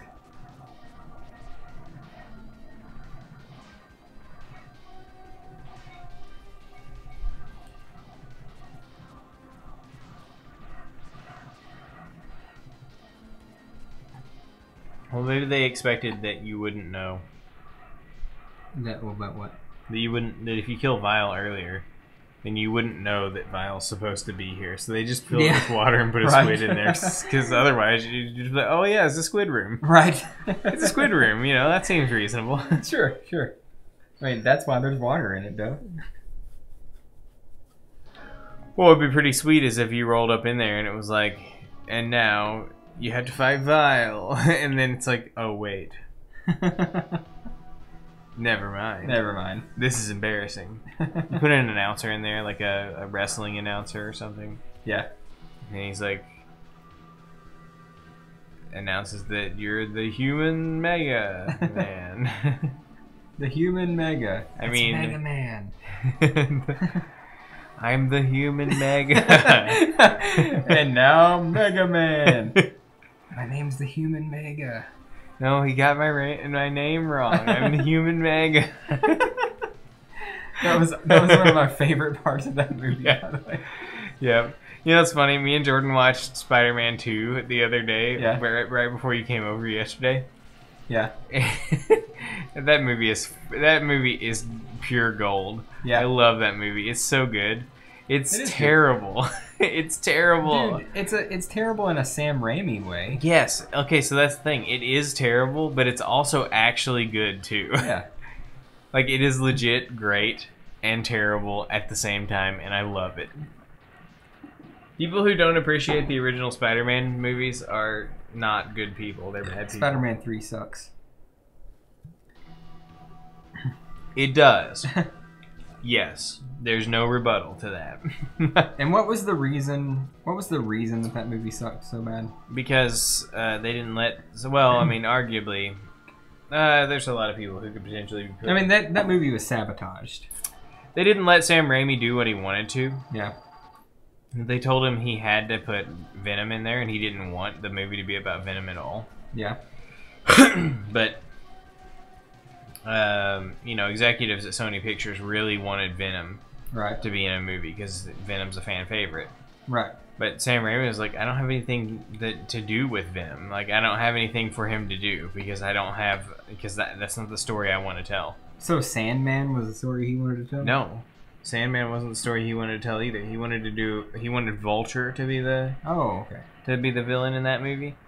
And it was going to be... They didn't give the director creative control in his movie? I just don't understand. No, well, it's because the other two Spider-Man movies were so successful that they didn't give him any control.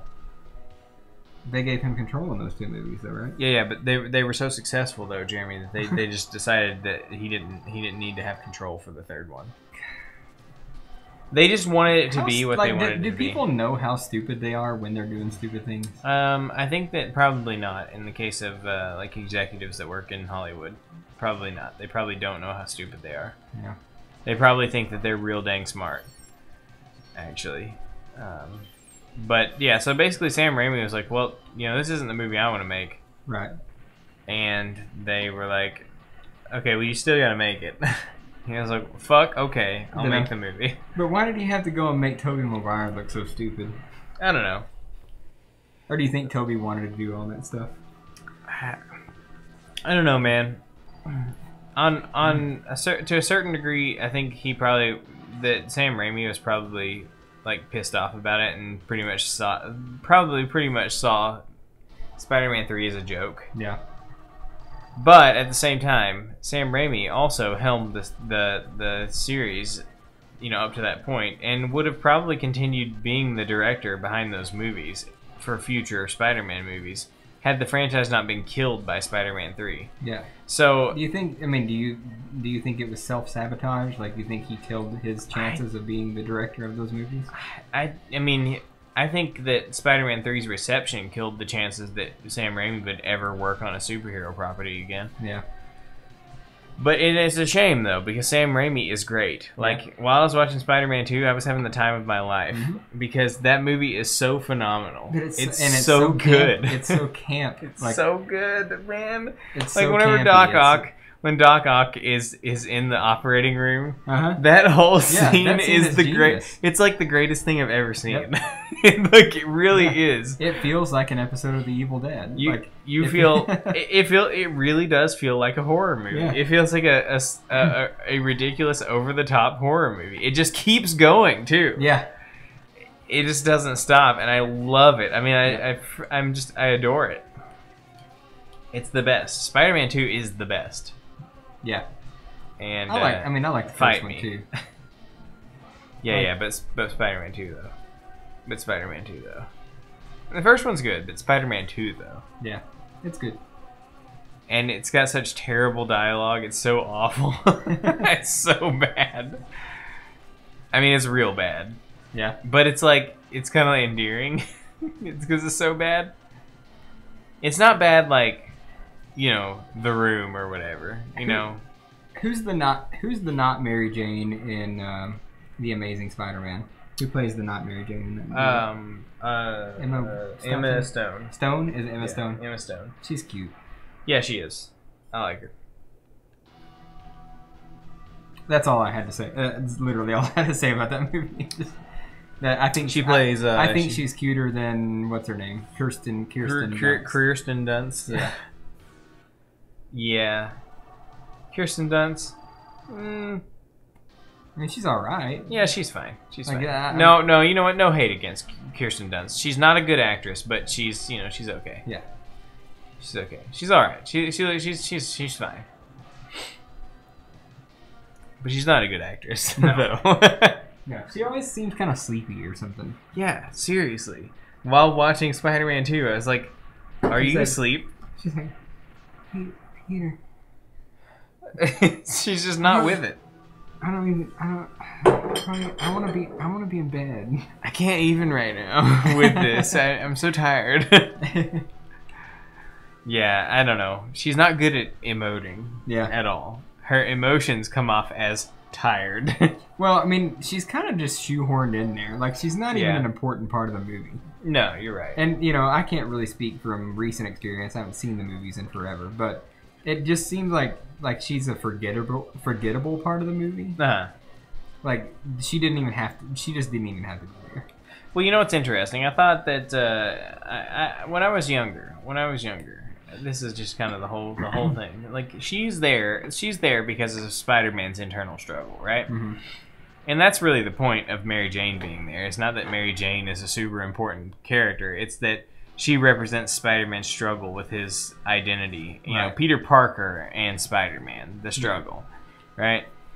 And when I was younger, I always thought that was a stupid part of Spider-Man 2, and it annoyed me that Spider-Man 2 was like had so much time of Spider-Man not being Spider-Man and being Spider-Man no more. Yeah. You know? I always thought that was stupid. Mm-hmm. But as an adult looking at it again, you know, from a more mature perspective, I actually like that story. It's actually a neat idea. Yeah. To make the second movie one where he's having trouble dealing with the responsibility of what he feels he has to do, right? Right. And how he feels about the people around him and the world around him as a dumb like kid who is saddled with something that's way more complicated than he can really deal with, right?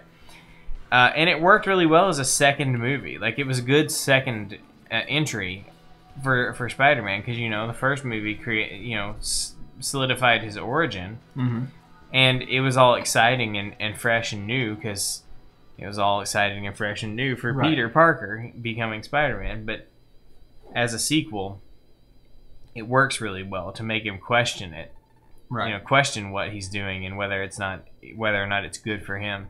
And I really like that now. I always thought that was stupid before. The raindrops keep falling on my head. Yeah. Just like the guy whose feet were too big for his bed. Crying's not for me. Yeah. No. I always thought that was so lame, but now I love it. Oh, come on. I mean, that's good. That's good. I love it. That is good. That is good movie design. Yes, it's great. It's good. It's good movie design. It's good movie design. It's good film design. It really is. Sam Raimi doesn't get near enough credit for what he's done. Mm-hmm. And you know what? He gets a lot of cult credit, but he doesn't get a lot of critical acclaim for what he's done. You know what's awesome? His movies are great. You know what's awesome about Spider-Man 2? I haven't seen Spider-Man in a long time, so I can't confirm that this is true for Spider-Man 2, but Spider-Man as well. Also. But at least for Spider-Man 2, and I suspect for Spider-Man as well. Those movies look great. Yeah. Like, visually, they look great. Even though they used by today's standards, extremely dated CG for like all the web slinging around the town, around, you know, New York town. Right. Yeah, New York town. New York town, New York. All the web slinging around New York town was done, you know, with you know, pretty primitive CG in the early 2000s. But what they ended up doing, which made it look good, is that they cut in so much actual footage, and they had so many of the effects lead into, like, the effects of swinging through the city be led into by actual, like, crane shots and, like, swinging around for real with an actual camera, that it ended up being sold extremely well. Right. To where that, like, modern superhero movies don't look as good as Spider-Man did. Right. Like, Spider-Man 2 looks better than most of the current Marvel stuff because the way that they had to, because they knew how limited their CG capabilities were, they had to actually do things with a real camera to try to blend that CG in. And now they just CG everything, and it all looks like shit. Right. Even though we're way better at CG now, it looks like shit because they don't try anymore. Yeah. And back then, they knew they had to try really hard to make it convincing, and it looks good. Right. I love it. Spider-Man 2. It's the pinnacle of special effects. So here's the end of Mega Man X3. Yeah. Is this Sigma's final form? This is Sigma. Well, technically it's his second to final form, but he's the final one. When does he go into wireframe mode? In just a minute. Is he still virus? Yeah. Oh shit! I'm gonna have to use a sub tank. I'm gonna waste a sub tank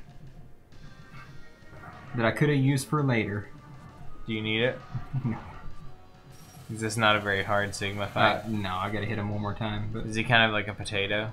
No, he's not a potato. He's actually pretty hard if you don't have the saber, but saber just kind of makes everything easier. So. Everything's a potato with the saber. Right. There we go. So this game has an interesting ending. After you beat the final boss, you're not done. You're not done playing yet. Is it like one of those modern like games as a service? Like you're meant to play the game forever? Like you're never done, really? Huh? Games? What are you talking about? It's one of those. Yeah. You know, like where there's always like an always online, connected component to it where you got to keep on playing missions and stuff to get higher scores, and you get loot boxes and stuff. Is it like that? Yeah, it's just like that. So here we go. Wireframe Sigma. He's just kind of sitting there. You just kind of. I mean, they didn't really need it. I mean, he'll come over here for a second, like try to knock me down in the lava or whatever. I mean, they didn't really need to make him a wireframe. They probably could have just done this with sprites, to be honest. So there you go. That's it. Oh, dang.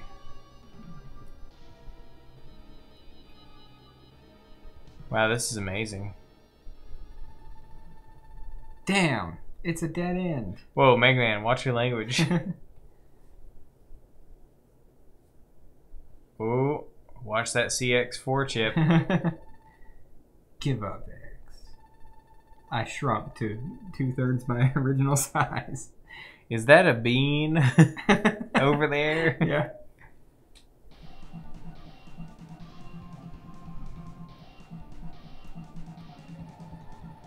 Arg, your Doppler. Wow. That's some good dialogue. How did you obtain this? How do you feel now? Saying, what the fuck is going on? Vaccine. He gave the virus a vaccine. Nice. That's how computers. You know, the classic bad guy becoming a good guy. Does Doppeltown end up becoming Repliforce? Maybe. That'd be awesome if that was the story. I really don't know. Repliforce rises up out of Doppeltown. I really don't know, because I don't know how any of these stories link to each other. They don't. X1 and X2 kind of link to each other. And that's about it.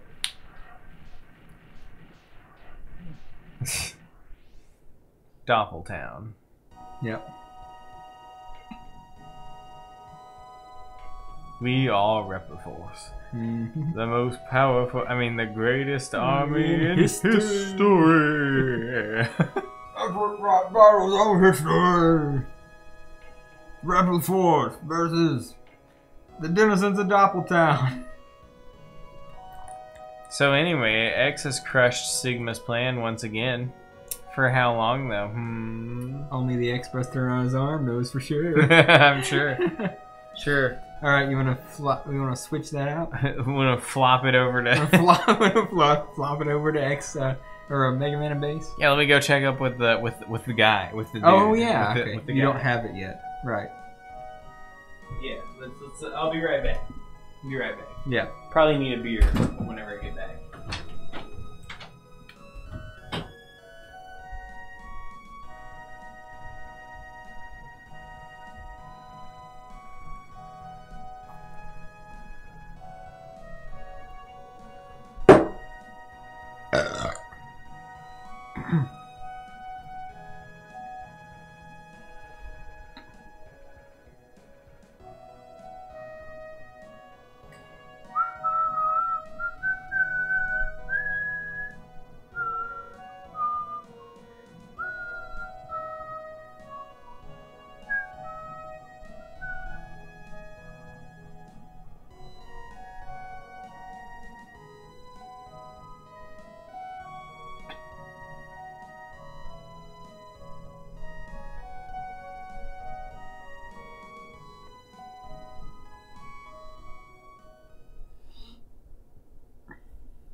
Wow, I've got it. I've got it.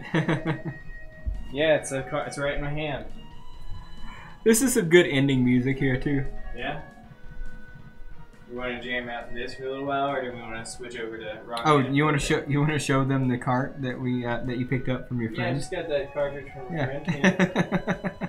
Rockman Forte, didn't you see it? It's original Famicom Super hardware. Famicom cartridge, you know? Yeah. It's a Super Famicom cartridge. No, we can switch it I don't know what all these extra wires are doing on here, but nah. Who cares? Or where the plastic went, but too many questions, man. Did you blow in it first? No. No need. Alright, so here we go. Game that you've never seen and I've never played. Sweet.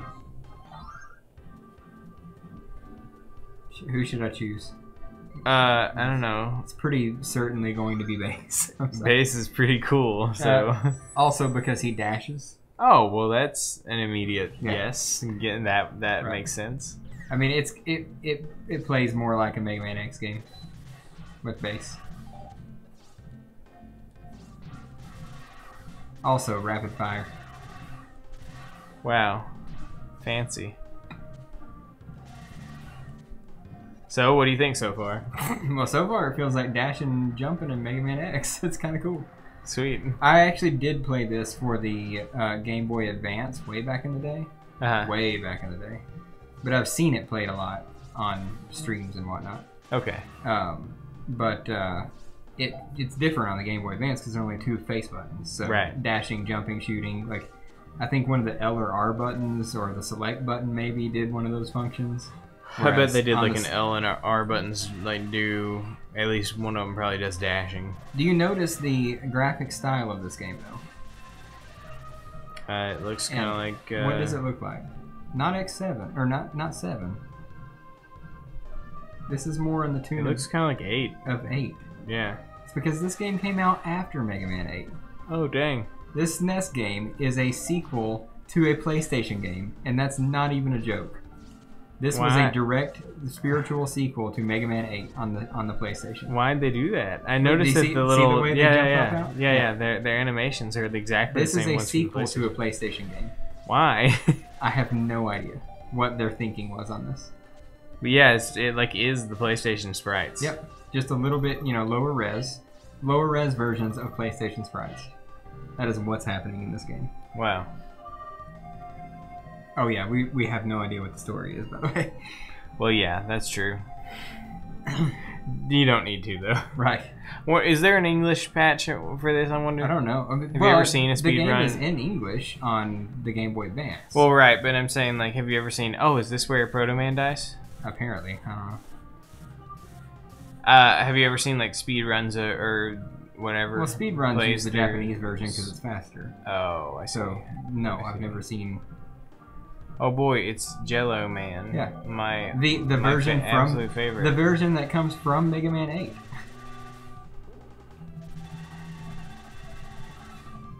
He doesn't seem to be doing his standard. Well, it's the first boss of the game. They're not gonna make him too hard.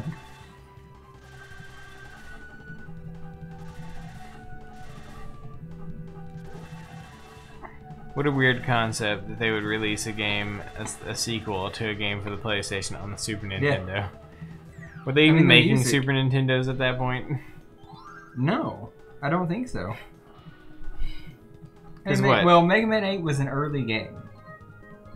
And there's Astro Man for Mega Man 8. So Mega Man 8 was 96, right? I don't know. 97, 96, 97, something like that. Probably 96. 96, yeah. Yeah. But look at this. Like, I'm in Cold Man stage. These are assets from Frost Man stage in Mega Man 8. Yeah.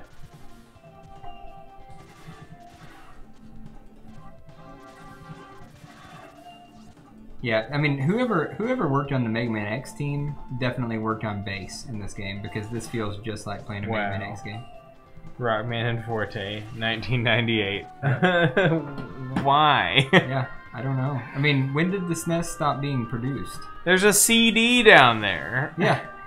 What's a CD doing here? We don't have those. When did they stop producing the SNES? Ooh, that's a good question. Because this could be after they stopped producing the SNES. It's like, if you want to play this game, you should already have a SNES.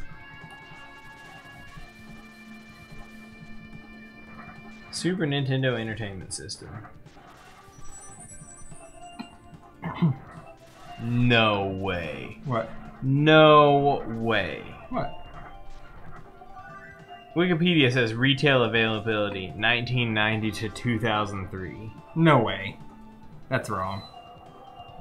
Like, they were making SNESs in 03. That's when the freaking PS2 came out. No, the PS2 came out in 01. Well, okay. That was when the PS2 The PS2 was already partway through its lifespan. Right. Yeah, they weren't still making SNESs at that point. No. Okay. So unless it was like some kind of like collector's edition top loader. You know what I mean? Well, let's see here.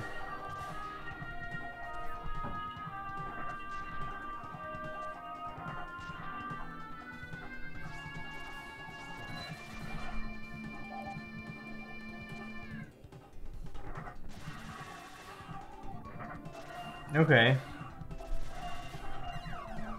So the Super Nintendo Mini came out in 97. That's pretty late. Yeah. Okay, Nintendo ceased production of SNES in 1999. Okay. Well, that feels better than 03. But new games were produced until the year 2000. That makes sense. So I don't know where they get to 2003. What is the longest lifespan on a console? It's got to be that. 91 or so to 2003? Or 2001 when they stopped producing games for it? That's a freaking long lifespan. Well, 1990 to 2000. That's the amount of... Well, 1990 to 1999 is how long that... I just realized I have a double jump. Oh. Nice. 90 to 99, that's a 9-year lifespan. That's pretty good. The PlayStation 3 had that. Well, 90 to 99 just for the console, but then then developers continued to develop games for it into 01. So technically, like the life of the console was 10 years, which is really impressive. Well, the PlayStation 3, according to this article, retail availability 2006 to 2017. Oh, really? You could still buy a PS3 up until last year? Yeah, you could. 2 years after the PS4 came out? Yep, you could. Really? But you know what? I think the PS2's was even longer. Really? Okay, well, I guess that maybe I've just got a wrong perspective of how long console lasts. PS2 retail availability 2000 to 2013. PS2 really? had a 13-year lifespan. 2000? Yeah. It came out in 2000? Came out in America in 01, but it came out in Japan in 2000. That was back when things came out early in Japan. Yeah. That's right. There's really not a lot of differentiation at this point, is there? No, a lot of times things come out here before they do in Japan. Even I think the PS4 released here before it, like a month before it released in Japan. This is not good. Not really good at this game. Look, Jeremy, the checkerboards. Those checkerboards. Oh yeah. So that's a Super Nintendo game. Yeah. That was just it must have just been a stylistic decision. I don't know. Yes, I don't know. I don't think the Super Nintendo is capable of doing transparency on like sprite on sprite transparency. Yeah. So that's probably why they did it here, but I know the PlayStation is, so they had to have done it as a stylistic choice. I mean, clearly this is all being made around the same time. Right. So maybe with the SNES in mind, they did it that way because they knew they'd be coming back and making a sequel to a PlayStation game on the SNES. I don't know, Jeremy, what the answer is. Well, wait. What was Mega Man 7? What did that look like? Oh, it didn't have. It just had gray backgrounds for the life bars.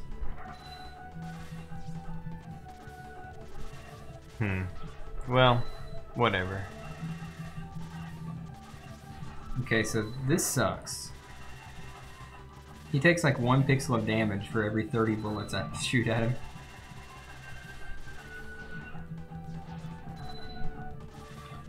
That's the trouble with rapid fire. It's not very powerful. Right. Cloud. What's this cloud all about? I don't know. Can I treble boost? Can treble come out and help me? Next. What's treble's name in Japanese? Forte. No.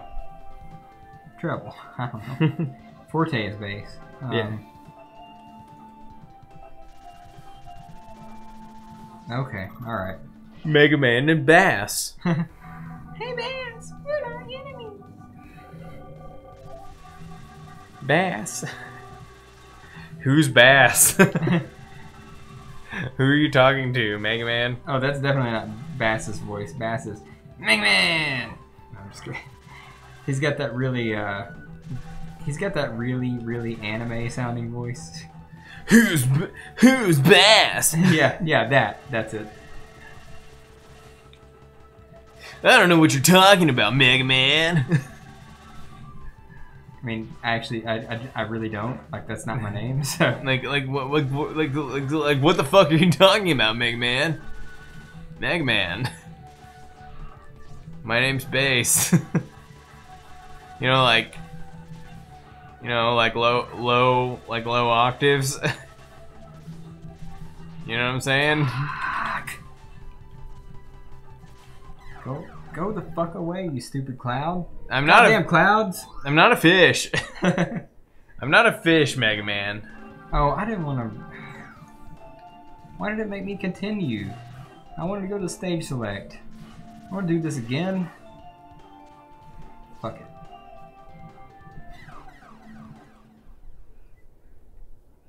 I can't read Japanese, so I wouldn't know what continue and stage select is.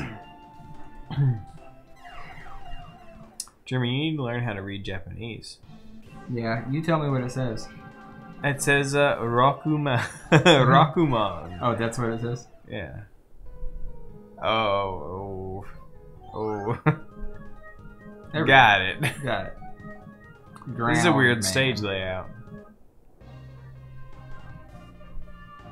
Ground Man.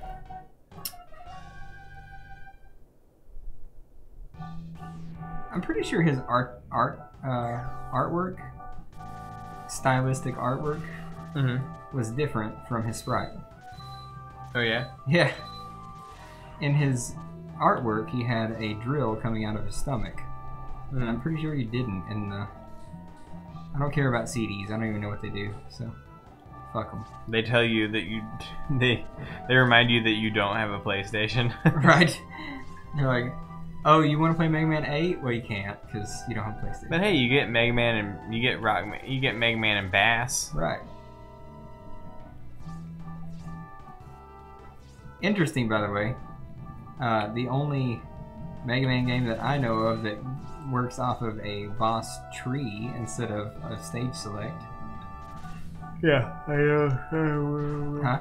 I noticed that. I thought it was kind of interesting. Like you fight 3 bosses and then it unlocks the next couple of bosses. It's kind of interesting. It's a little bit different. Yep.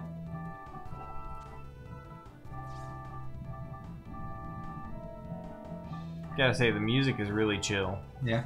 Relaxed, you know? Sure is.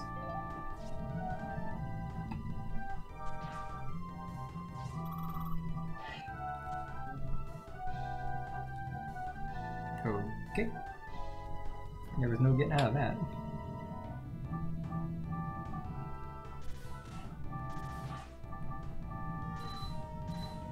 One thing I don't like about Bass is while you're rapid firing on the ground, you are standing still. You can't move because you can move and you can shoot in all directions. So I see. Bass.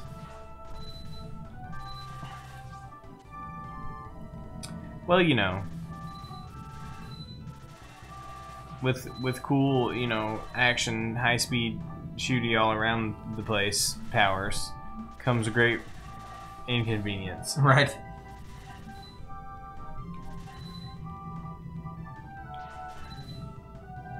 You fucking caterpillar, go away.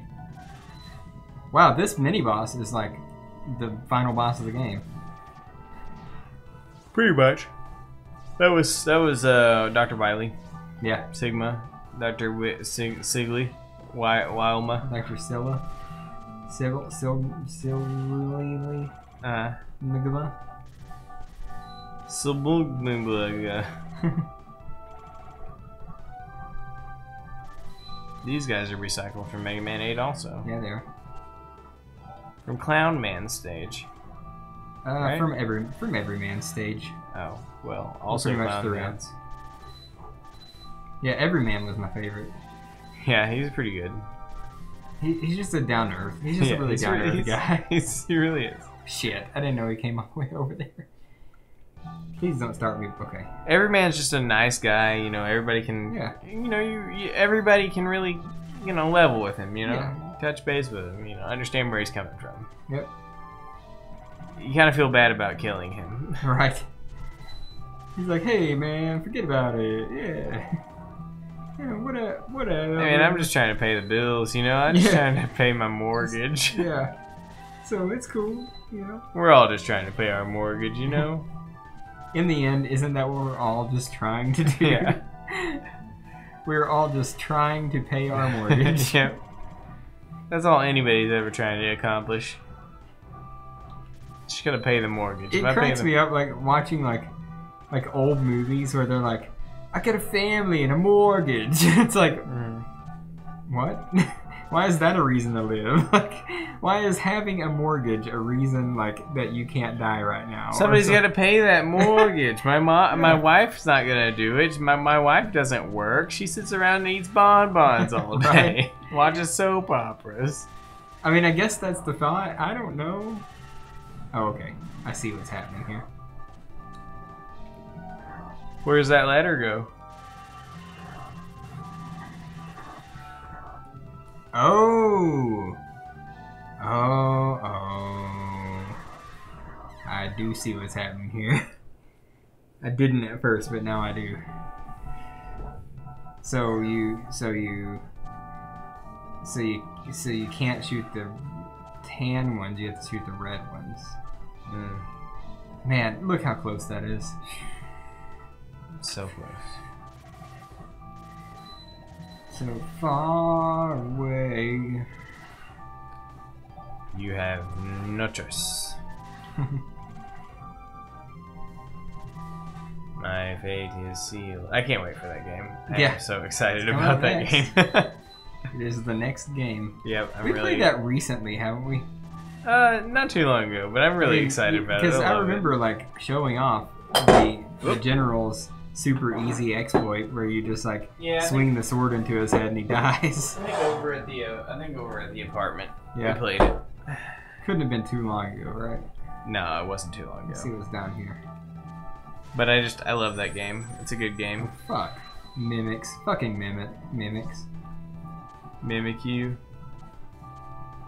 Mimikyu. Mimikyus? Mm-hmm. Is that the Japanese word for mimic? It's a Pokemon. Oh, okay. Okay, they're not even giving me a choice on this one. I have to shoot the tan ones to get through. Yeah. I guess this is a teaching tool. But there's a staircase down there. Where does that go to? Or a ladder, rather. Was there? Yeah. Oh, I don't know. Probably the way out. Okay. So I've got to do this. Okay, so what's the way through? It's up here, right? Okay. Okay, alright. Cool. She didn't get the CD. I don't care about the CD. Jeremy? You better start caring about those CDs. See, how do you even get that one? You gotta be better. You gotta be better than you are. Well, that's fine. I'm not better than I am, so. This is the first time I've played this game, except for the Game Boy Advance version. Why aren't you speedrunning this right now, Jeremy? The Game Boy Advance version I played in 2000. I had it. I'm pretty sure I had it. Because the only time I ever had a Game Boy Advance and actually actively played it was when we lived together. You had it. I played it. You played this game. Yeah, I played Mega Man and Bass. Yeah, so that's how long ago it's been since I was always like, game. what's Bass? And you were always like, I don't fucking know. I don't know. What is Bass? What are you talking about, is what you would always say to me. Right. Like, Bass, you know. And you're like, I don't know, fish? Or what? Man, this boss is awesome.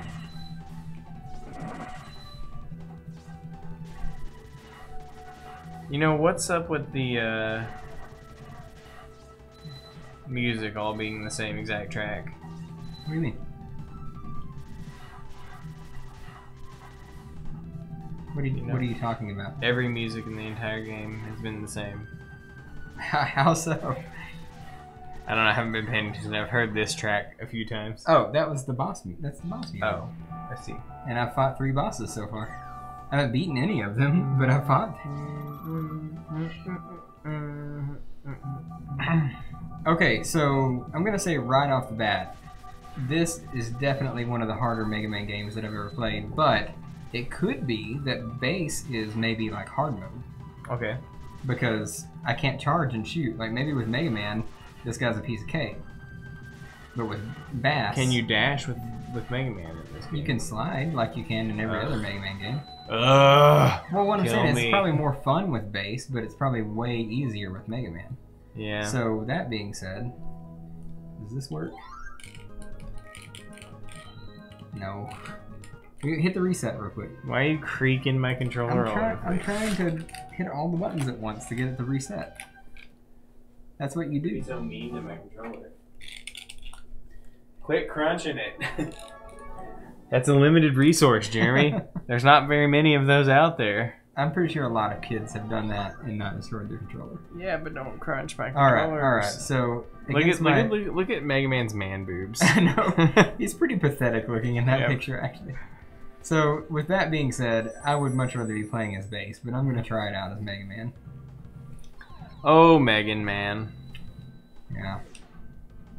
Check him out. I mean, this is straight up Mega Man 8 Mega Man. Yep.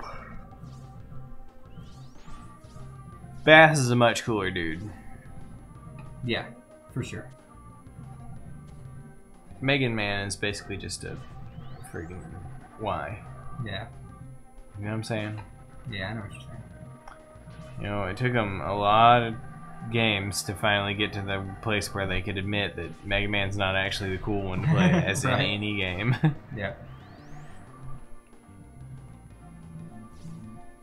Why can't you ever play as Proto Man?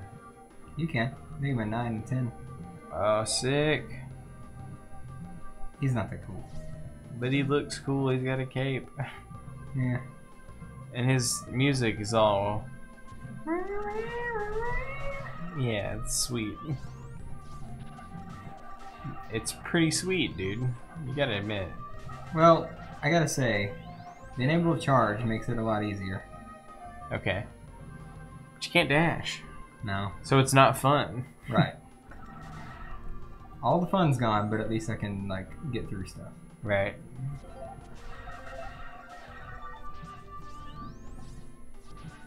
It just doesn't sound very rockin'. What doesn't? This game. Yeah. This is a really relaxing soundtrack. Makes me want to go to sleep. Yeah. Okay, so you want to save this for next week, or? No, I want to play X4 next week. Fuck this game.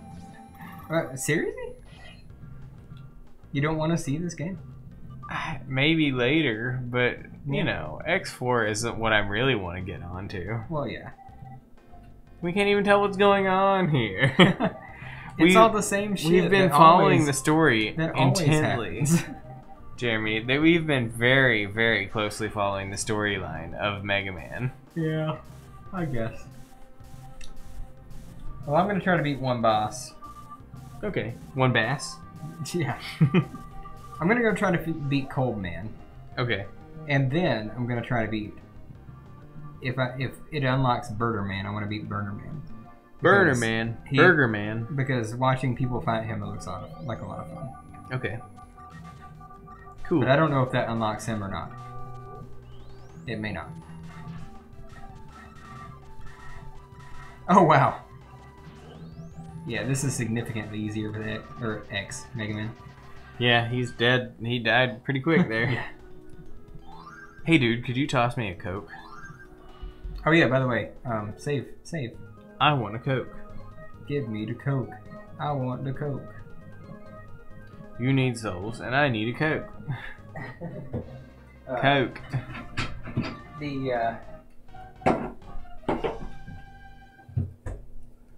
On St. Patrick's Day this year, there was a meme floating around on Facebook that had like, it was a cartoon of two leprechauns talking. And one says, "You should meet my cousin," or it was two cartoon leprechauns talking. And behind the female leprechaun, it said, "Meet my cousin. He's from Mobile," and it was the artist rendering, like, face of the leprechaun from Mobile, Alabama. You remember the? You remember the artist rendering? Yeah. It's just like a terribly drawn face. It was great. But it was that with a stick figure body. It was awesome. Nice. I like it. The leprechaun. That's a classic one. Yep. To me, it looked like a leprechaun to me. All you gotta do is look up in that tree. Who else seen a leprechaun say, "Yeah"? Yeah! Who else seen a leprechaun say, "Yeah"? Yeah. Oh, yeah. So good. I'm gonna rent a backhoe and uproot that tree. I want to know where it goes at. I'm gonna rent a backhoe and uproot that tree. Uproot that tree. Oh, goodness. And who can forget? This is a special leprechaun, a magical leprechaun flute passed down from my uncle from thousands of years ago, who was also Irish. Yep. Oh yes. Yeah. Like, why did that happen? Why was that a thing that happened? What, the magical flute? Just all the people who came out of the woodwork to talk about this leprechaun that didn't exist. I don't know. Like, how did this happen? I don't know, but what's awesome about that leprechaun flute is it was clearly a piece of like lead pipe that he had drilled holes in. It was passed down from his uncle from thousands of years ago, who was also Irish. Yeah. Also, in reference to what? Right. I guess maybe he's saying that he's Irish and his uncle was also Irish. It's a stretch, but... Well, no, except that he didn't have red hair. Yeah. That particular fellow didn't have red hair. Yeah, leprechaun flute, though. Is that even a thing, canonically, with leprechauns? Yeah.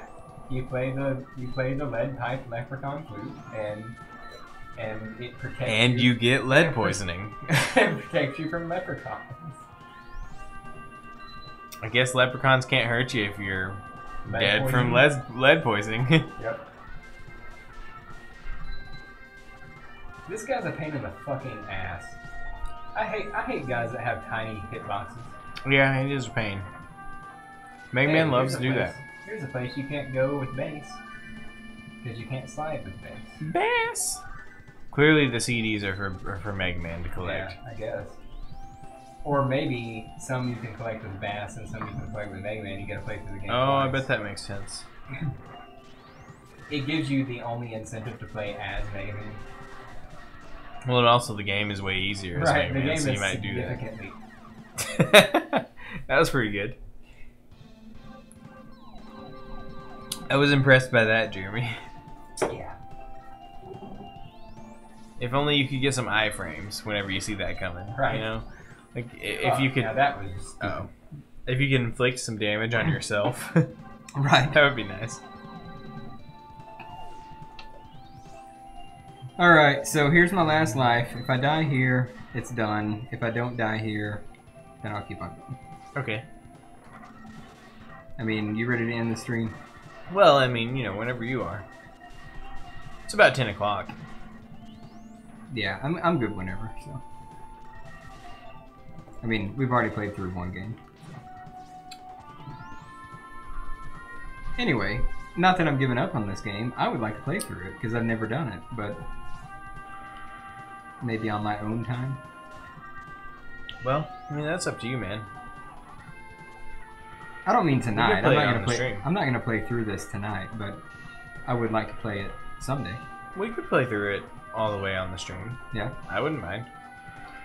So you can see, I like these penguins. yeah, they're for Mega Man 8. Pretty good. Yeah. So this game is just an asset flip from 8.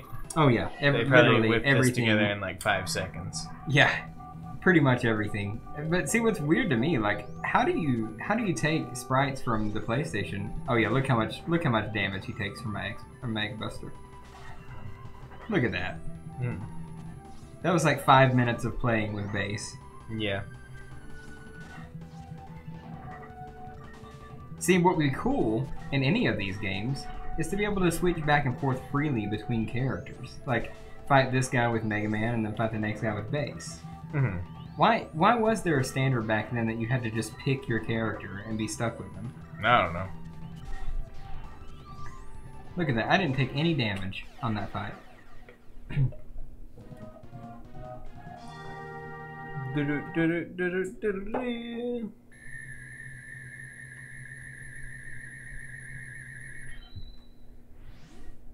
Well, Jeremy, it's easy to take the sprites from the PlayStation and convert them over to the Super Nintendo. Yeah? You just reduce the color depth of them. Oh, okay. And then you can just have the same sprites. They just don't have as much color depth. Yeah.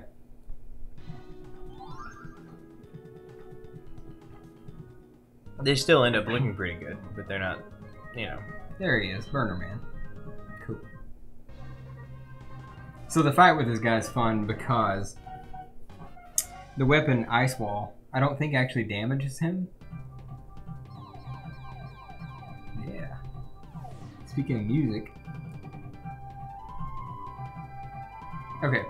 So this weapon doesn't actually damage him, but you push him off of the ledge into the spikes. And that's how you fight him. So I've never done it myself, but I would like to see how it feels to actually fight him, you know? Seen it done. Hey, it's those guys that give you 1-ups in Mega Man X. Yeah. Yeah. They're the 1-up bats. But not here, though. Not here. They're just regular bats. Right. The Ice Wall, as far as glitches, is the most broken weapon in the game. I don't know how to do any glitches, but apparently you can clip into walls really good with it. And have it push you into walls. And then you can just like skip entire segments of stages with it. Sweet. Well, you know, they did program this game in 5 minutes. Right. Well, usually any weapon that pushes you has the potential to clip you into something. Yeah. Like in Mega Man X, you can clip into one of the boss doors with the ice sled. Usually it's an ice weapon, because, you know, ice slides and is solid. But the, you know, the ice sled that if you charge up and charge up the shotgun ice weapon. It creates that sled you can slide on, you know? Well, if you create that and then you jump in front of it, you can have it push you into a boss door, and it skips a boss because it doesn't load the boss loading zone. Then what happens? And then you just... Oh, it's in one of the Sigma stages. You just don't have to fight that boss. Oh. Fuck you. Are you fucking kidding me? He's a pretty good enemy. I like it. Okay, you know what? Fuck you. That's how you get around that. Where is the hole? It's right there.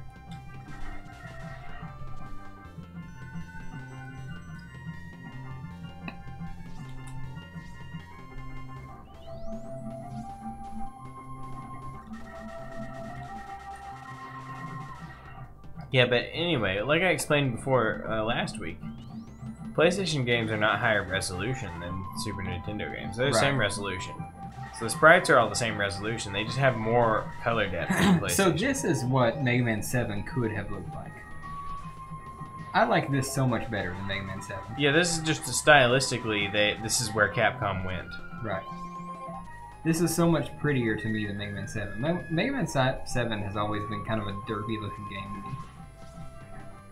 Well, I will say this game is ridiculous for a Mega Man game. Like, in terms of size and, like, as a ROM, this is a 4 megabyte ROM. Oh, yeah? This is, like... A lot going on here. This is the same size as Chrono Trigger. Oh, wow. ROM, you know, ROM size. What could that be? Just the color, just the amount of color? Oh, I'm sure it's the amount of sprites. Yeah. The amount and detail of the sprites and backgrounds and the complexity really, like, no... Oh, come on. Are you kidding me? I want to continue that. I'm gonna continue that. Okay. There is virtually no lag or slowdown so far in this game. What is that? What is that attributed to? Look at all the sprites and enemies on the screen. No slowdown. What do you contribute that to? Capcom may be getting better at how they handle the number of actual objects on screen. Yeah. I don't know. So that has nothing to do with the Super Nintendo's limitations and everything to do with how they design the game? Well, the Super Nintendo does have an absolute limit of how many sprites it can display on screen. It's called object limit. It's what everybody always talks about. Right. But if you manage the situation carefully, then, you know, you can avoid problems with object limit. Okay. But it takes good programming to manage the situation where no screen ever has too many objects on it at once. Okay. I just felt like that was a lot going on right there, and there would have been some lag in any other game. Well, sure. I mean, it looks like a lot that's going on, but that, you know, probably comes down to, like I said, good management of the screen. Right.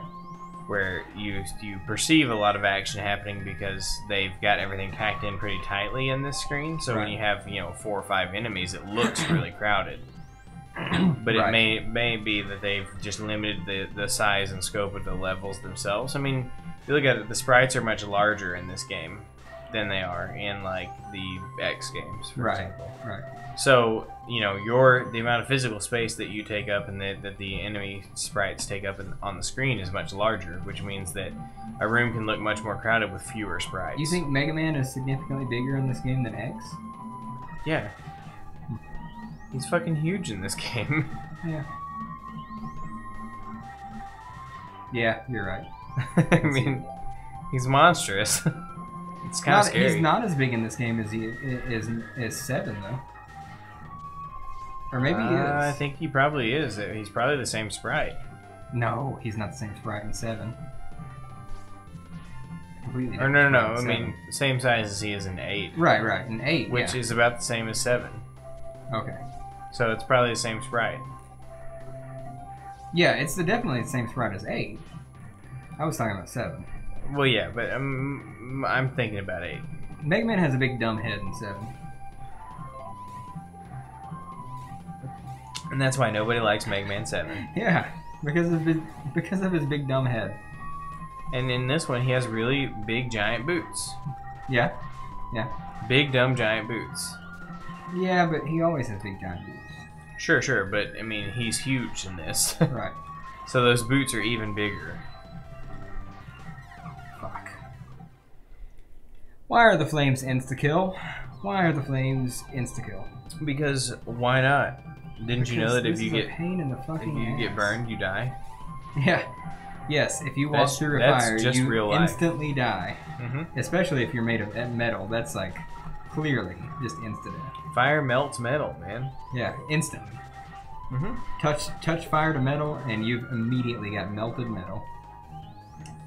Jet fuel melts steel beams, man. Why is there ice in the fire level?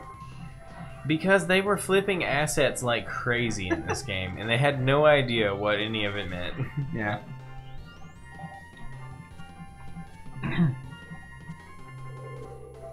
Yeah, this was just a quick late cash in on the Mega Man 8 sprites that they were never going to use again. They said to themselves, "We're definitely not going to make a Mega Man 9. Right. That's not going to happen. So what do we do with all these sprites?" Well, I mean, really, making a SNES game was a cheap way to like grab some quick cash. I'm sure. Yeah. Just dumping a lot of assets, maybe. Well, okay. This is. I would venture to guess that a lot of these bosses and fuck me, this is bullshit. This game is bullshit, Caleb. Well, okay. This game was made for the Japanese market. Clearly not intended for us because it never came here. Yeah. Until the Game Boy Advance version. So here's what I'm thinking. I'm thinking that in Japan, at this time in 1998, the Super Nintendo was probably still really, really popular. Probably like still the main console that was being played. Oh, you think so? In Japan. Well, yeah. Japanese are extremely slow to change. But they're the ones creating all this stuff. Yeah? It doesn't change the fact that they're extremely slow to change. Like, whenever new consoles come out, they sell a fuck ton here. Right. And they very slowly sell them in Japan. Yeah. Because the Japanese people and the culture is that the stuff that you have is still valuable, right? So they keep on playing their Super Nintendos. Right. Like, I listened to some podcasts, guys, where some guys live in Japan. And they talk about stuff that goes on in Japan. And, like, recently a guy was like, yeah, PlayStation 4s are fairly rare to see around here because everybody still has their PlayStation 3s and they're still playing through their catalog of games on the PS3. Oh, wow. And so they like, just, the Japanese... they're like completionists. They gotta like complete a console before they move on to the next one. I mean, they still see value in a console. They don't shut it off and throw it away like we do. Right. So... I mean, I don't. I still play my SNES, so...